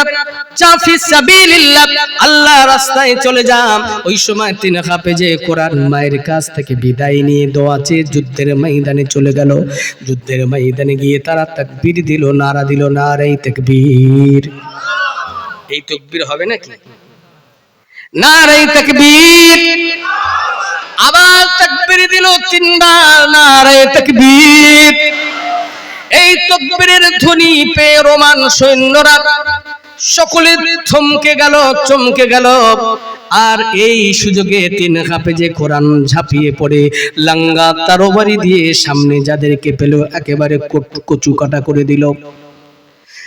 তারা দেখতে পায়, কারণ এই তাকবীরের ধ্বনি, আল্লাহর নামে ধ্বনি, ইসলামের যারা শত্রু হয়, যারা ইসলামের শত্রুতা করে, এই আল্লাহু আকবারের ধ্বনির আওয়াজের পাওয়ার, একটা বোমা ফাটালে যা আওয়াজ হয়, একটা কামান ছুটালে যা আঘাত লাগে, মনে ভয় লাগে, তার থেকেও আল্লাহু আকবারের ধ্বনিতে ওই ইসলামের শত্রু যে হয় তার অন্তরে আঘাত লেগে যায়। এই আল্লাহু আকবারের ধ্বনিতে রোমান সৈন্যরা সকলে থমকে গেল। তাদের হাত আর চলে না, তারা এক দৃষ্টিতে এদের দিকে তাকাতে লাগলো। আর দেখে ওই সময় তারা তরবারি তুলছে। যখন দেখে একটা করে তরবারি তারা তুলছে, অথচ দেখা যায় তারা যখন তরবারিটা নিক্ষেপ করেছে, শত শত তরবারি তাদের দিকে নিক্ষেপ হয়ে যায়। তরবারি তোলে কয়টা আর পরে কয়টা করে? শত শত তরবারি। বুঝতে পাচ্ছেন কি পাচ্ছেন না? এই নাহানু আউলিয়াকুম, এই বন্ধু ফারিস্তারা ফিল হায়াতুদ দুনিয়া, এই দুনিয়ার জিন্দেগিতে বন্ধু, ওই বন্ধু ফারিস্তারা। সুবহানাল্লাহ বলবেন না? এই বন্ধু ফারিস্তারা তাহলে তরবারি তুলছে একটা করে। যখন তরবারি পড়ে শত শত, এই অবস্থা দেখে ওই সময় রোমান সৈন্যরা এই অবস্থা দেখে, ভয়াবহ অবস্থা দেখে তারা কোন রকমের জীবনটা তারা নিজের জীবনটাকে বাঁচিয়ে পিছন থেকে এক দৌড় মেরে বাদশার দরবারে হাজির হয়। বাদশা জাহাপানা, আমরা যুদ্ধের ময়দানে যাব না, আজ যুদ্ধ করব না। বাদশা বলে কেন? বলে তিন যুবক এসেছে, এই তিন যুবক তারা যুবক একটা করে তরবারি তোলে, কিন্তু দেখি যখন পড়ে শত শত তরবারি নিক্ষেপ হয়ে যায়। বাদশা বলছে একটা কোনো কথা হলো নাকি? একটা কোনো কথা হলো? তরবারি তুলছে একটা, পড়ে শত শত, একটা ম্যাজিক নাকি? বলছে বাদশা জাহাপানা, আমরা এই মাত্র দেখে আসলাম, অতএব আমরা যুদ্ধের ময়দানে যাব না, আর যুদ্ধ করব না। ওই সময় বাদশা বলে, আমার কৌশল কি তোমরা ভুলে গেছো? যাও যুদ্ধের ময়দানে গিয়ে ওই তিন যুবককে রাতের অন্ধকারে তাদেরকে বন্দী করে আমি আমার রাজ দরবারে নিয়ে আসো, তারপরে আমি একটা একটা করে কতল করে দেব, তাহলে তো যুদ্ধ করতে আর অসুবিধা হবে না। বলে না, রাতের অন্ধকারে রোমান সৈন্যরা চলে গেল। ওই যুদ্ধের ময়দানে গিয়ে ওই তিন হাফেজে কোরআন তাদেরকে ঘেরাও করে নিলেন। আর ঘেরাও করে নিয়ে আরো 10-12 জন সঙ্গী সাথী ছিল, তাদেরকে সব বন্দী করে নিয়ে রাজদরবারে হাজির করা হলো। বাদশা বললেন, এদেরকে জেলখানায় বন্দী করো, সকাল হয়ে যাবে, রাজদরবার খোলা হবে, আর আমি বাদশা এদেরকে আমি বিচার করব। সকাল হয়ে গেল, রাজদরবার খোলা হলো, সিংহাসনে বাদশা বসে গেল বিচার করার জন্য। 10-12 জন সঙ্গী সাথী সব ওই তিন যুবককে নিয়ে আসা হলো, হাফেজে কোরআনকে তাদেরকে নিয়ে আসা হলো। তাদের যখন সামনে রাখা হলো, বাদশা বলল, এই তোমরা কি জানো, এই যুবকেরা তোমরা কি দেখতে পাও যে দুইটা গেট, একটা হলো এন্ট্রি গেট, এটা প্রবেশদ্বার, আর একটা হলো এক্সিট গেট, এটা বাহির হবার দ্বার। এই যে দুইটা গেট, বলে হ্যাঁ দেখতে পাই। বলছে শুনে নাও, যারা এই এন্ট্রি গেট দিয়ে যারা প্রবেশ করে আমার দরবারে যারা আসে, আমি বাদশা যারা আমার কথা শুনে তাদেরকে আমি বাদশার সসম্মানে এখান থেকে বাহির করি, আর যারা আমার কথা শোনে না তাদের এখান থেকে প্রবেশ করিয়ে তাদের কিন্তু বার করি, মাথা আলাদা বাহির হয়, দেহটা আলাদা বাহির হয়। তার মানে কি দেখাচ্ছে? এদেরকে ভয় দেখাচ্ছে। ভাইরা আমার গভীর মনোযোগ, তবেই তো তাফসীর বুঝতে পারবেন। অটল কারে বলে, সুম্মাস্তাকিম কারে বলে। ভাইরা আমার, 3 হাফেজে কোরআন বলে বাদশা জাহাপানা, আপনি আমাদেরকে ভয় দেখাতে আসবেন না, আমরা কাউকে ভয় পাই না, একমাত্র ভয় পায় তিনি কে? একমাত্র আমাদের রব, আমাদের মালিক, আমাদের আল্লাহ, তাকেই আমরা ভয় পাই, আর কাউকে ভয় পাই না। বাদশা জাহাপানা ভয় দেখাতে আসবেন না।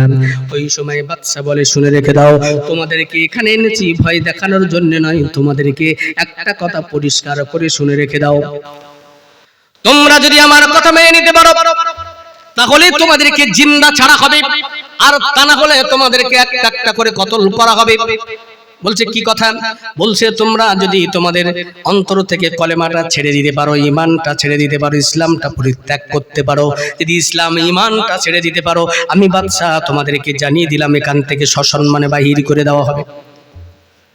ভাইরা আমার কথা শুনবার পরে 3 হাফেজে কোরআন দীপ্ত কণ্ঠে রাজ দরবারে সঙ্গে সঙ্গে বলে দিয়েছিল, বাদশা জাহাপানা, আপনি আমাদের ঈমানটা ছাড়বার কথা বলছেন, ইসলামটা পরিত্যাগ করার কথা বলছেন। বাদশা জাহাপানা শুনে রেখে দেন, আমরা 3 ভাই আপনাকে জানিয়ে দিলাম, আমাদের দেহে যত সময় 1 ফোঁটা রক্ত থাকবে, আমাদের দেহে প্রাণ থাকবে, আমাদের দেহে মাথা থাকবে, তত সময় পর্যন্ত আমরা ঈমানের কলেমা ছেড়ে দেব না। লা ইলাহা ইল্লাল্লাহ, লা ইলাহা ইল্লাল্লাহ, লা ইলাহা ইল্লাল্লাহ মুহাম্মাদুর রাসূলুল্লাহ সাল্লাল্লাহু আলাইহি সাল্লাম। ঈমানের কলেমা, ঈমানটা আমরা ছেড়ে দেব না। অতএব বাদশা আপনি আমাদের যাই দেখান, মেরেও যদি ফেলে দেন আমাদের দুঃখ নাই। ওই সময় বাদশা দেখলো ভয় দেখিয়ে কাজ হবে না, একটু এদেরকে লোভ দেখিয়ে দেখি রাজি হয় নাকি। কি দেখাবে? লোভ। বাদশা বলে, শুনে রেখে দাও, এই 3 যুবক, আমি তোমাদের সমস্ত ডিটেইল সব খবর নিয়েছি। তোমরা তো তোমাদের বাবা মা, তোমাদের বাবা নাই? বলছে হ্যাঁ। বলছে মা একজন অসহায় বৃদ্ধা মহিলা? বলে হ্যাঁ। বলছে তোমরা গরিব মানুষ? বলে হ্যাঁ। বলে তোমরা এখনো বিবাহ করো নাই? বলে হ্যাঁ। বলে সব আমি শুনেছি। বাদশা বলছে, শুনে রেখে দাও, যদি তোমাদের একটা কথা অফার দিয়ে দিই, তোমরা যে 3 ভাই ঈমানটা, ইসলামটা যদি ছেড়ে দিতে পারো, আমি বাদশা তোমাদেরকে জানিয়ে দিলাম, তাহলে তোমাদের 3 ভাইয়ের সঙ্গে এই রোম দেশের ভিতরে, রোমানদের ভিতরে যত সুন্দরী রমণী আছে, যাকে পছন্দ করবে এই রকম 3 জন সুন্দরীদের সঙ্গে তোমাদের 3 ভাইকে বিবাহ দেব। বলেই বলছে, ও তোমরা খাওয়াবে কি করে? তোমরা তো গরিব মানুষ, তোমাদের অর্থ নাই, খাওয়াবে কি করে? যাও, তোমাদের 3 ভাইয়ের নামে আরো জানিয়ে দিলাম, ঈমান যদি ছাড়তে পারো, কলেমা যদি ছেড়ে দিতে পারো, 3 ভাইয়ের নামে আমার দেশের ভিতরে 3খানা রাজ্য তোমাদের নামে লিখে দেব। এই অফার পেয়ে একটা করে সুন্দরী রমণী আর একটা করে সিংহাসন, মানে একটা করে রাজ্য, তারা ঈমান ইসলাম সব ছেড়ে দিলেন। কি বলেন? ছাড়লো? ছাড়লো? আহা, জানেন ভাইরা আমার, তারা জবাব দিয়েছিল, রে বাদশা জাহাপানা, আপনি আমাদের একটা করে সুন্দরী রমণী দেবেন, আর আমাদেরকে অফার দিচ্ছেন একটা করে রাজ্য দেবেন, বিনিময়ে ঈমানটা ছাড়তে বলছেন। বলে হ্যাঁ। বলছে আমাদের লাভ দেখাতে আসবেন না, আমরা লাভ লসের সমস্ত ঘটনা, লাভ লসের হিসাব আমরা ভালো পারি, আমাদেরকে লাভ দেখাতে আসবেন না, পক্ষান্তরে আপনি যেটা বলছেন এটা আমাদের জন্য লস। বলছে কারণ? বলছে বাদশা জাহাপানা, আপনি যে একটা আমাদের ঈমান ছেড়ে দেওয়ার কারণে একটা করে রাজ্য দেবেন, শুনে রেখে দেন, সব থেকেও যদি আমাদের কম ঈমান আমরা রাখতে পারি, সব থেকে কম ঈমান, কি বেশি না কম বললাম? সব থেকে যদি কম ঈমান যদি আমাদের থাকে, যদি রাখতে পারি, আল্লাহর দরবারে জান্নাতে একটা করে রাজ্য পাবে, একটা দেশ, একটা তাহলে পৃথিবী, 2টা, 10টা করে পৃথিবী, মিনিমাম জান্নাতের ভিতরে 10টা পৃথিবী সমান জায়গা পেয়ে যাব। ঈমান বেশি থাকার কারণে, সব থেকে কম থাকার কারণে বাদশা জাহাপানা তাহলে ঈমানটা ছাড়বার কথা বলছেন। তাহলে একটা রাজ্য বড় না 10টা পৃথিবী বড়? তাহলে আমরা রাজ্য একটা নেব না 10টা পৃথিবী নেব? তাই বাদশা হিসেব বুঝে নেন, তাই আমরা আমাদের ঈমানটা ছাড়ছি না। আমাদের একটা রাজ্য দরকার নাই, আমাদের ঈমানটা আগে। এ বাদশা জাহাবানা, আপনি আমাদের সুন্দরীদের কথা জানালেন, একটা করে দুনিয়ার এই সুন্দরী দেবেন। রে বাদশা শুনে রেখে দেন, আর আল্লাহর দর জান্নাতে মিনিমাম সুন্দরী আমরা হুর পাবো 2টা। আহা, 10, 20, 50 না, মিনিমাম 70, 72টা আল্লাহর দর জান্নাতে আমরা হুর পেয়ে যাব। অতএব আমরা ঈমানের কলেমা ছাড়ছি না। রে বাদশা জাহাপানা, ঈমানের কলেমা লা ইলাহা ইল্লাল্লাহ, লা ইলাহা ইল্লাল্লাহ, লা ইলাহা ইল্লাল্লাহ মুহাম্মাদুর রাসূলুল্লাহ সাল্লাল্লাহু আলাইহি ওয়াসাল্লাম। এই কলেমা আমরা ঈমানটা ছাড়ছি না, ইসলামটা ছেড়ে দেব না। বাদশা জাহাপানা এ কথা শুনবার পরে বাদশা বলল, তাহলে তো এদের লোভ দেখিও হবে না। এবার বলছে, এই জল্লাদকে ডাকো। জল্লাদ মানে জানেন তো, যারা রাজ দরবারে মুড়ি চানাচুর নাস্তা পানি দেয়, কি করে তারা কতল করে। জল্লাদকে ডাকা হলো। আরে জল্লাদ, এই 3 জনকে একটা লাইনে দাঁড় করিয়ে দাও। কাদের? 3 হাফেজে কোরআন, আরো আছে 10-12 জন সঙ্গী সাথী। বাবু চলে যাচ্ছেন নাকি বাবু? চলে, এক এক করে যান, প্রয়োজন থাকতে পারে। কি কষ্ট পাচ্ছেন আপনারা? আমি শেষ করে দিই, চলবে আলোচনা? পিকআপ কি আছে? দেখি পিকআপ বুঝে দেখি। না রে দেখি পিকআপ তো সেই আছে। না রে দেখবে ভাইরা আমার, এবার দেখেন কত সুন্দর কথা। দেখেন এবার 3 হাফেজ কোরআনকে লাইনে দাঁড় করিয়ে দেওয়া হলো, আর 10-12 জন সঙ্গী সাথীদের তাদেরকে দাঁড় করিয়ে দেওয়া হলো। দিয়ে বলা হচ্ছে, এই 10-12 জনকে একটা একটা করে তাদেরকে কতল করে দাও। এদের লাইভ দেখুক 3 হাফেজে কোরআন যদি তাদের সামনে মৃত্যুটা দেখে, তাহলে তাদের মনটা হয়তো বা একটু নরম হয়ে যাবে, তারা অন্তরে ভয় পেয়ে যাবে। ভাইরা আমার, জল্লাদ এবারে করলো কি, ওই 10-12 জন সঙ্গী সাথীদেরকে একটা একটা করে কতল করে দিলাম। সকলে বলুন ইন্না লিল্লাহি ওয়া ইন্না ইলাইহি রাজিউন। 10-12 জন সঙ্গী সাথীরা তারা যখন শহীদ হয়ে গেল, এই 3 হাফেজে কোরআনের সম্মুখ দিয়া ওই অঝর যখন আপনার ঝর্ণার মতো, রক্তের ঝর্ণার মতো যখন নালা দিয়ে বয়ে বয়ে যেতে লাগলো, 3 হাফেজে কোরআন তাদের চোখ দিয়ে টপ টপ করে পানি গড়িয়ে যায়, আসমানের দিকে কান্না করে। ওই সময় দূর থেকে বাদশা দেখতে পায়।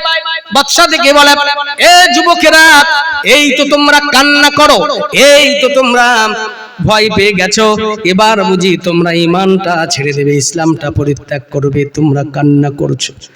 ওই সময় 3 হাফেজে কোরআন বলেছিল, রে বাদশা জাহাপানা, আমরা মরণের ভয়ে কান্না করি না। আমাদের কান্নার কারণ হলো দেখতে পেলাম 10-12 জন সঙ্গী সাথী, যারা এই 10-12 জন সঙ্গী সাথী এরা সাধারণ মানুষ। আমরা হলাম 3 হাফেজে কোরআন, আমরা যেখানেই যেতাম, যত আমলি করতাম, নফল ইবাদত করতাম, আমাদের থেকে বেশি করতো। আর জিজ্ঞাসা করলে বলতো, বন্ধুরে তোমরা হলে হাফেজে কোরআন, তোমাদের মর্যাদা আল্লাহর দরবারে বেশি। বলেন হাফেজের মর্যাদা আছে না নাই? অনেক অনেক। আলেমের মর্যাদা আছে না নাই? আছে। বলছে তোমরা হলে হাফেজ, তোমাদের মর্যাদা আল্লাহর দরবারে অনেক। তাই তোমরা তোমাদের সঙ্গী, আমরা বন্ধু, তাই আমরা একটু ইবাদত তোমাদের থেকে বেশি করার চেষ্টা করি, যেন জান্নাতে একসঙ্গে আমরা থাকতে পারি। তাই বেশি ইবাদত করি, ইবাদত বান্দেগি বেশি বেশি করে করি। রে বাদশা জাহাপানা, আজকে দেখতে পেলাম আমরা এখনো মরতে পারি নাই, তারা আল্লাহ রাস্তায় জীবনটা দিয়ে দিলেন, আর জান্নাতের ভিতরে জান্নাতের পাখি হয়ে উড়ে বেড়ায়, জান্নাতের পাখি হয়ে উড়ে বেড়ায়। আমরা এখনো জান্নাতের পাখি হতে পারলাম না, তাই বাদশা আমরা কান্না করি। ওই সময় বাদশা বলে আর একটা মুহূর্ত দেরি করা যাবে না রে জল্লাদ, এরা জান্নাতের পাখি হতে চায়, যে একটা একটা করে শেষ করি। বড় ভাইটার কাছে গেল, ভাইরা আমার এবার গভীর মনোযোগ, বড় ভাইটার কাছে গেল, লঙ্গা তরবারি জল্লাদ তুলে নিল, এবার বড় ভাইটাকে মারতে যাবে। আর শেষবারের মতো বাদশা জিজ্ঞাসা করছে, রে বা এই আমার যুবক বল বল একবার বল, তোদেরকে শেষ সময় শুনতে চাই, বল তোরা ঈমানটা কি ছাড়বি নাকি জানটা দিবি? যেই কথা বলল বড় হাফেজে কোরআন বললেন, এরে বাদশা যা বানা, প্রথমে যেটা বলেছি, মাঝেও যেটা বলেছি, আর শেষেও সেটা বলছি, যত সময় জান থাকবে তত সময় ঈমানের ঘরে আমরা ছেড়ে দেব না। আমরা জান দিতে রাজি কিন্তু ঈমান দিতে রাজি না। ওই সময় বলল রে জল্লাদ আর একটা মুহূর্ত দেরি নয়, লঙ্গা তরবারিখানা তুলে নাও। জল্লাদ লঙ্গা তরবারিখানা তুলে নিলেন। বড় হাফেজে কোরআন মুহূর্তের ভিতরে আসমানের দিকে তাকিয়ে শেষবারের মতো ঈমানের কলেমাটা একবার পড়ে নিতে লাগলেন, লা ইলাহা ইল্লাল্লাহ, লা ইলাহা ইল্লাল্লাহ। এই পর্যন্ত পড়া হলো, পুরা কলেমা পড়ার সময় সে পেল না। যেই হাফ কলেমা পড়লো লা ইলাহা ইল্লাল্লাহ, এই পর্যন্ত যেই পড়লো, আর ওই সময় লঙ্গা তরবারির খোপটা বড় হাফেজে কোরআনের গলায় পড়ে গেল। বড় হাফেজে কোরআনের গলায় যেই লঙ্গা তরবারিখানা পড়ে গেল, একটা কোপে দ্বিখণ্ডিত হয়ে গিয়ে আর মাথাটা জমিনে পড়ছে। আর ওই কাটা মাথা থেকে জবান থেকে কলেমার বাকি অংশ উচ্চারিত হয়, মুহাম্মাদুর রাসূলুল্লাহ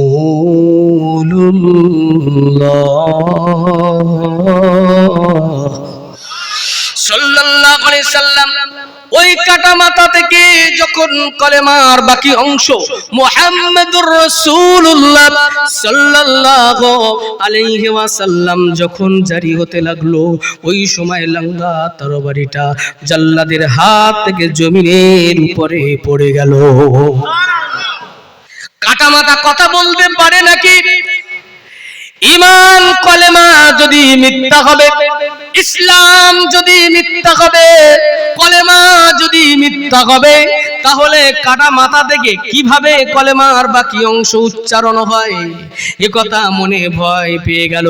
ওই সময় জল্লাদটা বলতে লাগলেন যে আমি লঙ্গা তরবারি তুলতে পারি না। বলেন তো আপনাদের বিশ্বাস হয় নাকি কাটা মাথা কথা বলতে পারে? এটা যে বলেছে এটা বিশ্বাস হয়? কারণ কি? কারণ কি? কারণ হলো আল্লাহর কথা।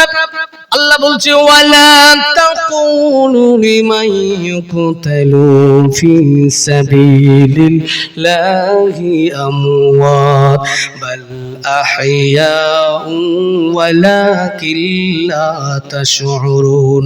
আল্লাহু আকবার বলেন। আল্লাহ রাব্বুল আলামিন বলেন, আল্লাহর রাস্তায় যারা শহীদ হয় তাদের মৃত বলো না, বরং তারা জীবিত। তোমরা তা বোঝো না? সুবহানাল্লাহ বলেন। এ কার জন্য জীবন দিল? আল্লাহর জন্য দিল, ইসলামের জন্য দিল। অতএব এ আল্লাহর রাস্তায় শহীদ হলো কি হলো না? তাহলে যে শহীদ হয়ে যায় তাদের তো মৃত বলা যায় না। তাই সে মাথা থাকুক আর নাই থাকুক এটা কথা নয়, সে শহীদ হয়ে গেল, তার জীবন আছে, সে জীবিত, তাই তার জবান থেকে কলেমার বাকি অংশ উচ্চারিত হয়ে যায়।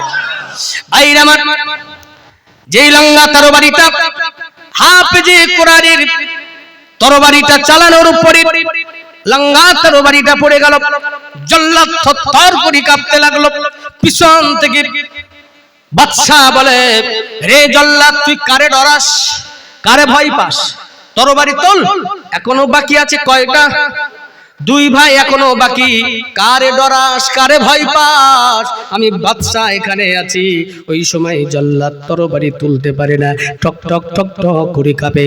আল্লাহ ইবনে জাওজি রাহমাতুল্লাহ আলাইহি পরিষ্কার করে লিখছে, জল্লাদ এই ঘটনা দেখে শুধু জল্লাদ নয়, আরো 360-70 জন ওই জায়গাতে তারা ঈমানের কলেমা পড়ে নিয়েছিল। তখন জল্লাদ ঈমান আনে নাই। তাই জল্লাদকে লক্ষ্য করে বাদশা যখন বললেন, রে জল্লাদ তুই কারে ডরাস, তরবারি তোল। আমি বাদশা বলে দিলাম, যদি তুই তরবারি না তুলিস, যদি তুই তরবারি নিয়ে ওকে আঘাত না করিস, তাহলে আমি বাদশা জানিয়ে দিলাম, শুনে রেখে দে, ওই তরবারি যদি আমাকে তুলতে হয় তাহলে তোকে আগে শিরচ্ছেদ করব, তারপরে কিন্তু ওই বা আপনার কিনা ওই হাফেজে কোরআনদের তাদেরকে শিরচ্ছেদ করব। মরণের ভয় কার বানা লাগে ভাইরা আমার। তারপরে জল্লাদ কাপা কাপা হাতে তরবারি খানা তুলে নিল, আর তরবারি খানা তুলে নিয়ে আর যখন কিনা ওই মেজো ভাই হাফেজে কোরআন তাকে মারতে যাবে, ওই হাফেজে কোরআনটাও শেষবারের মতো সে ঈমানের কলেমা পড়তে লাগলো, লা ইলাহা ইল্লাল্লাহ, লা ইলাহা ইল্লাল্লাহ, লা ইলাহা ইল্লাল্লাহ মুহাম্মাদুর রাসূলুল্লাহ সাল্লাল্লাহু আলাইহি সাল্লাম কলেমা পুরো পড়াই পড়ে নিল। তারপরে তরবারি চালালো। তার আগে জল্লাদ তরবারি চালালো না, কারণ বলছে আবার যদি আগে তরবারি চালায় তাহলে তো আবার কাটা মাথা কথা বলবে। না না না, আগে কলেমা পড়ে নিক, তারপরে আমি তরবারিটা চালাবো। তরবারি চালানো হলো, মেজো ভাইটা শহীদ হয়ে গেল। তাড়াতাড়ি করে বলেন, এবার কোন ভাইয়ের পালা? ছোট ভাইয়ের পালা। এবার লাঙ্গা তরবারি আবার তুলে নিল। যেই ছোট ভাইটাকে মারতে যাবে, এমন সময় দূর থেকে একজন মন্ত্রী মশাই দৌড়ে দৌড়ে আসতে লাগলেন, রে বাদশা জাহাপানা, রে বাদশা জাহাপানা, এই ছোট হাফেজে কোরআনটাকে মারবেন না। বলছে কারণ? বলছে ওকে আমার কাছে ছেড়ে দেন। আমি আপনার কাছে বলতে চাই, যদি আপনি আমার কাছে ছেড়ে দেন, একে আমি 30 পারা কোরআনের হাফেজটাকে আমি একে খ্রিস্টান বানাবো। বলছে আপনি তো পারলেন না, আপনি আমার কাছে ছেড়ে দেন। বাদশা আমার ওই সময় বলে, রে মন্ত্রী তুমি বলো কি হে?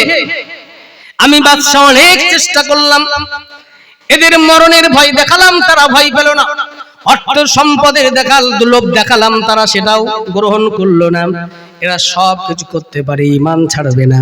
এরা জান দিতে রাজি কিন্তু ঈমান দেবে না। এরা জান দেবে কিন্তু ঈমান দেবে না। এমনকি তুমি বৃথা চেষ্টা করো না। বলছে বাদশা জাহাপানা, আমি আপনার কাছে চ্যালেঞ্জ করছি, আপনি আমাকে 1টা মাস সময় দেন, আর 1 মাসের ভিতরে আমি জানিয়ে দিলাম, 1 মাসের ভিতরে আমি একে খ্রিস্টান বানাবোই বানাবো। শেষ মোটে দেবে না, একেবারে শেষ। সে লিখিতভাবে জমা দিল, 1 মাসের ভিতরে তাকে খ্রিস্টান বানাবে। যদি না বানাতে পারে, যে শাস্তি বাদশা দেবে মন্ত্রী সেটা মাথা পেতে নেবে। এর কে দায়িত্ব নিল? মন্ত্রী। ভালো করে বুঝবেন ভাইরা আমার। মন্ত্রী বাদশার দরবার থেকে হাফেজে কোরআনকে 1টা মাস সময় নিয়ে নিজের বাড়ির দিকে রওনা হয়ে গেল। ঘরের দরজার কাছে চলে গেল। ঘরের দরজার কাছে যাওয়ার পরে ওই সময় একজন 18-20 বছরের সুন্দরী রমণী ওই সময় মন্ত্রীকে বলল, বাবা এই যে যুবকটাকে, কি এর পরিচয়, কেনই বা আপনি আনলেন? মন্ত্রীকে বাবা বলছে, তার মানে মেয়েটিকে মন্ত্রী কন্যা, তাই কি না ভাইরা আমার? ওই সময় মন্ত্রী মশাই সব খুলে বললেন, মাগো এরা ছিল 3 ভাই, 2 ভাইকে কতল করলো সঙ্গী সাথী বাদশা, সব তাদেরকে শেষ করে দিল। একে দেখে বড় মায়া হলো, মাগো আমি নিয়ে এসেছি 1টা মাস সময় নিয়ে, মা একে 1 মাসের ভিতরে আমি একে খ্রিস্টান বানাবো। ওই সময় সুন্দরী রমণী মন্ত্রী কন্যা বলে, বাবা একজনকে খ্রিস্টান বানাতে কি 1 মাস সময় লাগে নাকি? আপনি আমার কাছে দেন, আমি চ্যালেঞ্জ করছি 1 রাতের ভিতরে খ্রিস্টান বানাবো। বাবা বলছে কয়দিন? আর মেয়ে বলল 1 রাত যথেষ্ট। যেই কথাটি বললেন, হাফেজে কোরআন ছোট ভাইটা নজরটা চলে গেল। কেমন বাপ আর কেমনই বা মেয়ে। বাপ বলে 1 মাস, মেয়ে বলে হলো 1 রাত। যেই নজর চলে গেল, দেখলো অপূর্বা একজন সুন্দরী রমণী মুহূর্তের ভিতরে নজরটা নামিয়ে নিল। কারণ একজন পরনারীর দিকে তাকানো যায় কতবার? একবার বলে আল্লাহর কাছে আমি মার খাই, একবার বলে চলে যাব, আর আমার যুবক ভাইরা সুযোগ পেয়ে যাবে, বলে হুজুর বলে গেছে একবার তাকানো যাবে, সোজা রাস্তা দিয়ে যত সময় আসছে দেখা যায় তত সময় দেখি, সামনের দিকে একভাবে দেখে রাখছে। কি রে বলে, এই বন্ধু শোন, বলে দেখ দাঁড়া, হুজুর বলে গেছে একবার তাকানো যাবে, যত সময় দেখা যায় তত সময় দেখি। চলবে? চলবে? হবে না। কত সময় এক নজর, এক পলক চলে গেল, নজর নামিয়ে নাও। ভাইরা আমার, ওই সময় হাফেজে কোরআন আল্লাহর কাছে কান্না করতে লাগলেন, ওগো রব্বি কারীম, প্রভু হে, আপনার কাছে ফরিয়াদ করি আল্লাহ, কি এমন অন্যায় করলাম আল্লাহ। আল্লাহ, আমার বড় ভাই, মেজো ভাই, সঙ্গী সাথীরা সব আপনার রাস্তায় তারা শহীদ হয়ে গেল, আমি কি এমন অন্যায় করলাম? কঠিন বিপদে ফেললেন, পরীক্ষায় ফেললেন আল্লাহ। ও রব্বুল আলামিন, আপনার কাছে জানিয়ে দিলাম আল্লাহ, আপনি আমার ঈমান ইসলাম, আপনি আমার যৌবন সব আপনি আমার হেফাজত করবেন আল্লাহ। আল্লাহর কাছে কান্না করতে লাগলেন। মন্ত্রী বললেন, বাবা তুমি কান্না করো কেন? কিসের কারণে কান্না করো? তোমাকে কি আমি বকেছি, বকা দিয়েছি? বলেন না। তাকবীর দেন, নারে তাকবীর, তাকবীর দেন, নারে তাকবীর। আলহামদুলিল্লাহ, আমাদের মাঝে এখনই চলে আসবেন, কারণ এই সময়টা কিন্তু আমার ছিল না, শেষে ছিল, তো অসুস্থ থাকার কারণে রিকোয়েস্ট করা হলো, তাই একটু আমাকে আগে দিল। আপনারা রাগ করলেন না তো? আলহামদুলিল্লাহ, কারণ অসুস্থ শরীর নিয়ে ভাবতে পারিনি যে এত সময় বলতে পারবো, খুবই কষ্ট হচ্ছে, তথাপিও প্রায় 2 ঘন্টা কিন্তু আমি চালিয়ে যাচ্ছি, তাই কি না? আর 5-7 মিনিট বাকি আছে, প্রায় 2 ঘন্টা কম বেশি, একটু না 10 মিনিট বাকি আছে, একটু কিছু কম বেশি আমি এত সময় চালিয়ে আসছি, কারণ শুধু আপনাদের আবেগ ভরা চাউনি, আর মাইকটাও ভালো আলহামদুলিল্লাহ, কারণ মাইক ভালো না হলে কিন্তু আলোচনা করে মজা নেই।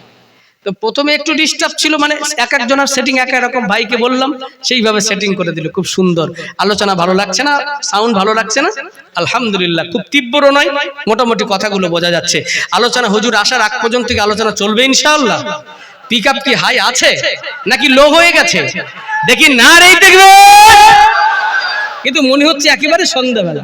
না রে দেখবে ভাই আমার, গভীর মনোযোগ। যখন কিনা বলতে লাগলো, ওই সময়তে বলতে লাগলো, এ আমার যুবক, তুমি কান্না করো কেন? তোমাকে কি আমি বকা দিয়েছি? বলে না। তোমাকে মেরেছি? বলে না। তবে তুমি কান্না করো কেন?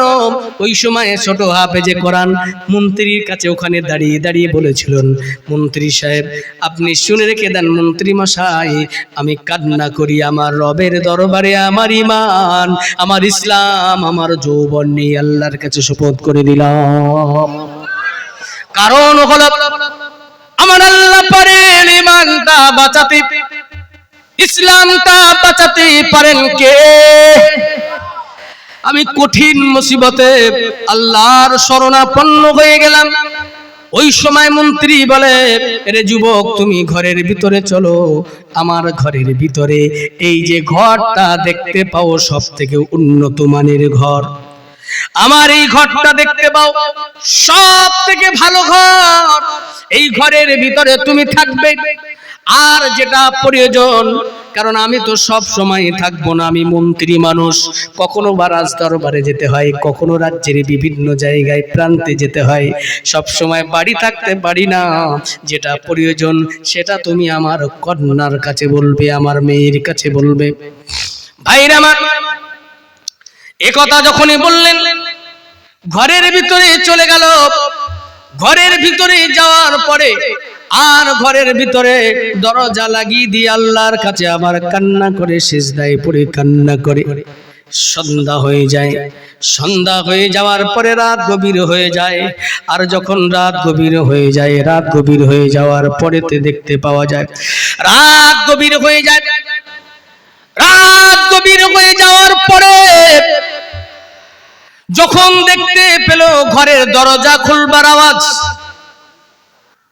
আর কঙ্কনের আওয়াজ, ঘুঙুরের আওয়াজ, আর একটা সুগন্ধ ছড়ালো, তার মানে বুঝতে বাকি রইল কে ঢুকলো ঘরে?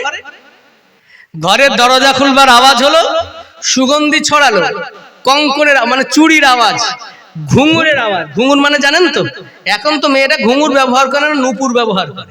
আর আগে কি ব্যবহার করতো? ঘুঙুর, যেটা গরু ছাগলের গলা এখনো দেখা যায়, পিতলের ভিতরে বল দেওয়া থাকে, ঢং ঢং ঢং ঢং ঢং করে।